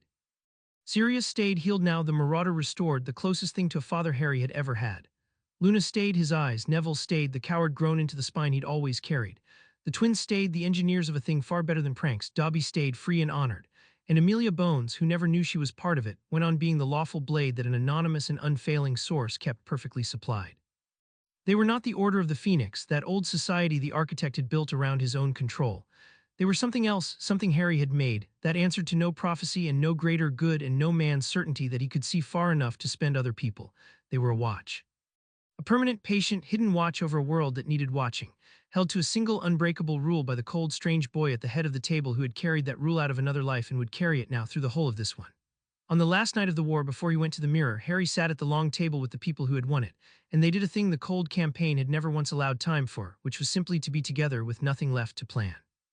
The files were closed, all of them, the smallest jailer to the architect to the Dark Lord himself, and the table that had held 3 years of evidence and contingency and cold patient war held that night only butterbeer and the wreckage of a meal Sirius had insisted on cooking badly, and the strange fond company that had become, without any of them quite deciding it, a family. Harry looked down the length of it and let himself see them clearly, one at a time, the way he saw everything. But for once not as assets, not as capabilities, not as pieces on a board, only as the people they were and the people they had become, under the respect he had given them when no one else would. Sirius, at the foot of the table, healed at last, the marauder restored, 12 years of Azkaban finally behind him, laughing at one of the twins' jokes with his whole ruined and recovered face, the closest thing to a father Harry had ever had or ever would. The man had come out of a prison cell a ghost and been made whole again by the one thing prisons cannot give and cannot take, which was a purpose and a boy who needed him. Luna, who had come to Hogwarts a friendless girl the whole school called mad, and who sat now among people who hung on her every impossible word, her noticing valued at last, the brace for mockery gone from her shoulders forever. Neville, who had arrived a coward and become, scene by scene, year by year, the spine he had always carried under the fear, steady now, cert, a man his murdered in spirit parents would have been proud of. The twins, who had been a joke even to their own family and were in this room exactly what they had always secretly been. Brilliant, serious, builders of impossible things taken seriously at last. And Dobby, free, honored, glowing, a being who had been treated as furniture his whole life and was at this table treated as what he was, which was loyal and clever and beloved. Harry had not just won a war. He saw it clearly that last night, looking down the warm and noisy length of the table. He had taken the overlooked and the discarded and the broken, the mad girl, the coward, the joke, the slave, the convict, and he had given each of them the one thing the world had denied them, which was to be seen and to matter, and in the giving he had built not an army but a home, and the home had won the war precisely because it was a home, because loyalty freely given by people finally valued is the one force in either of his worlds that cannot be bought or broken or betrayed. To Harry, Sirius said, raising his bottle when the noise had settled and his gray eyes were steady on his godson, who took apart everyone who ever wronged him and didn't become a single one of them doing it, James and Lily's boy, the best of all of us. And the table drank to him, all of them, and Harry, who did not blush and did not deflect, looked back at the one adult his parents had trusted and let the warmth land, fully unguarded, because he had learned at last that letting it land was not a weakness in the cowl but the whole reason for it. To us, Harry corrected quietly, raising his own. I built the plan, you're the reason it's a home and not just a victory. He looked down the table one more time at the family the war had made. Whatever comes next, and something always comes next, in worlds like this one we keep the watch together. The overlooked watching over the rest, that's the order I want, not a prophecy's army, not a great man's tools, just us holding the line for as long as it needs holding. They drank to that too, and the room that did not exist rang with it. And outside the long dark world went on, not knowing that it had been saved, and not knowing by whom, and was the better for both. And when at last the others went up to their beds, warm and victorious and whole, Harry stayed a while at the head of the empty table and let himself feel the full weight of what he had built and what he had kept and what he had refused across 3 years and 2 lifetimes to become. Then he rose and went to find a mirror, because there was one last thing left to do before the war was truly over. And it was the same thing he had done at the very beginning, to look at the boy in the glass and make sure the vow still held. The watch proved itself in the months after the war, on a case too small for anyone else to notice, and Harry took it precisely because it was small, because the measure of what he had built was not whether it could topple a Dark Lord, but whether it would still bother to lift a hand for someone no one else would. The someone was a first year, a frightened muggle-born girl whose name never reached the papers and never would, being quietly tormented by an older student with powerful parents and the absolute confidence that powerful parents bought, the confidence that no one would believe a nobody over a somebody, that the rules were things that applied to other people, that the dark was empty and no one was watching. It was the smallest possible version of every crime Harry had ever hunted, the same disease in miniature, power certain it was unobserved, preying on the helpless. And Luna brought it to the long table the way she brought everything, serenely as a thing she had noticed, and the network looked at their cold, strange friend to see whether the war's end had ended the watch as well. It had not. Harry took the case as seriously as he had taken the architect's, because the principle was identical and the principle was the whole point, and he ran the same method at the smallest scale, found what the bully ran on, which was the certainty of silence, and took it away. No confrontation, no revenge. He simply arranged, through the network's quiet hands, that the powerful students' casual cruelties stopped being invisible, that they reached, documented and undeniable, exactly the people whose good opinion the students' powerful family lived on, and the torment stopped cleanly, completely, the way a fraud stops when the floor it stood on is removed. And the frightened girl never knew who had closed the distance, or that anyone had been watching her corner of the dark at all. That was the watch, working as it was built to work forever now. Not a thing that woke only for Dark Lords, but a fixed and patient attention turned on every place the powerful believed themselves unobserved, a permanent rebuttal to the oldest lie the cruel ever told themselves, which is that no one will ever see. Harry would keep it for the rest of his life. He had 2 lifetimes of the work in him, and a world that would never stop producing the architects and the Lucius Malfoys and the small, powerful tormentors of frightened girls. And he would meet each of them the same way, cold, patient, 10 steps ahead, holding the line, taking away the thing they ran on, and never once becoming the thing he fought. You didn't have to take that one, Sirius said quietly that night, watching his godson close the smallest file he had ever closed. Nobody would have known if you let it go. It was nothing, a schoolyard thing. That's exactly why I had to, Harry said. The big ones are easy, in a way everyone agrees the architect was a monster after. It's the small ones that tell you what you actually are. A defender who only shows up for the famous crimes isn't a defender, he's a man who likes the credit. He set the file aside and his green eyes were steady and cold, and under the cold cert. I'm not in this for the credit. I never was. I'm in it so that no kid in a cupboard anywhere ever has to believe the dark is empty and no one's coming. That's the whole job. The Dark Lord was just the loudest part of it. He looked at his godfather. The watch doesn't end because the war did. The watch is the point. It never ends. And it never did. On the night it was all finished, Harry went back to a mirror. Not the cracked one over the sink at Privet Drive. That house was behind him now, the cupboard closed, the jailers undone. This mirror hung in a quiet room at Grimmauld Place, in a house that was his by blood and his by right and his by the slow, warm work of 3 years of making a tomb into a home. He stood in front of it late when the others had gone up, and he looked at the boy who looked back, taller now, 13, the body rebuilt by relentless years into something fast and balanced in his own. The green eyes still impossibly green, the untidy black hair that had never once lain flat, and on the forehead half hidden the thin lightning scar that no longer woke with pain because the thing it had been bound to was gone from the world. He thought of the first time he had stood at a mirror like this and made a vow out loud, a frightened, furious 11-year-old with dried blood in his hair and 2 lifetimes pouring through one small body. I'm going to find every single one of them, he had said, and I'm going to take apart everything they built, and I'm not going to kill anyone to do it. He had done it, all of it, every name on the list found, every machine dismantled, every betrayal dragged into the daylight and answered. The architect unmade, the Dark Lord ended, the stolen years reclaimed, the innocent godfather freed, the cupboard closed forever. And the line that was not a limit on his power but the entire source of it, the one thing that separated the dark night of the wizarding world from every tyrant and every architect and every grieving man who had ever decided the cause was large enough to justify the cost, the line still held. Unbroken, intact, kept. He had been a weapon once, forged by people who called it love. He had been a martyr once, designed to walk willingly to his death the day a great man told him to. He had been a prophecy, a tool, an orphan in a cupboard, a checked piece on another man's board. He was none of those things now. He was what he had chosen to be, on his own terms, in his own world, answerable to no one's vision but his own and bound by no rule but the one he had set himself, feared by the guilty, trusted by the few, 10 steps ahead of everyone and untouchable at last. That's the rule, Harry said quietly to the boy in the glass, the same words 3 years and a whole war later. That's the only rule, everything else is just method. The boy in the mirror looked back, steady, and did not blink. Behind him, in the warm dark of a house that had become a home, the people he had chosen and the life he had built waited, the watch he would keep, the line he would hold, the long patient work of a knight who had 2 lifetimes of it left in him and a whole world that would, sooner or later, need exactly what he had become. Harry Potter turned from the mirror and went to take up the rest of it. The cupboard had made a frightened child. The fall had woken a knight. And the wizarding world, without ever quite knowing it, had gained a dark knight of its own, one who would not kill and could not be stopped, and would stand from that night forward in the dark between the guilty and the world, exactly where he had chosen to stand. On his own terms, for the rest of his life. Chapter 7 End.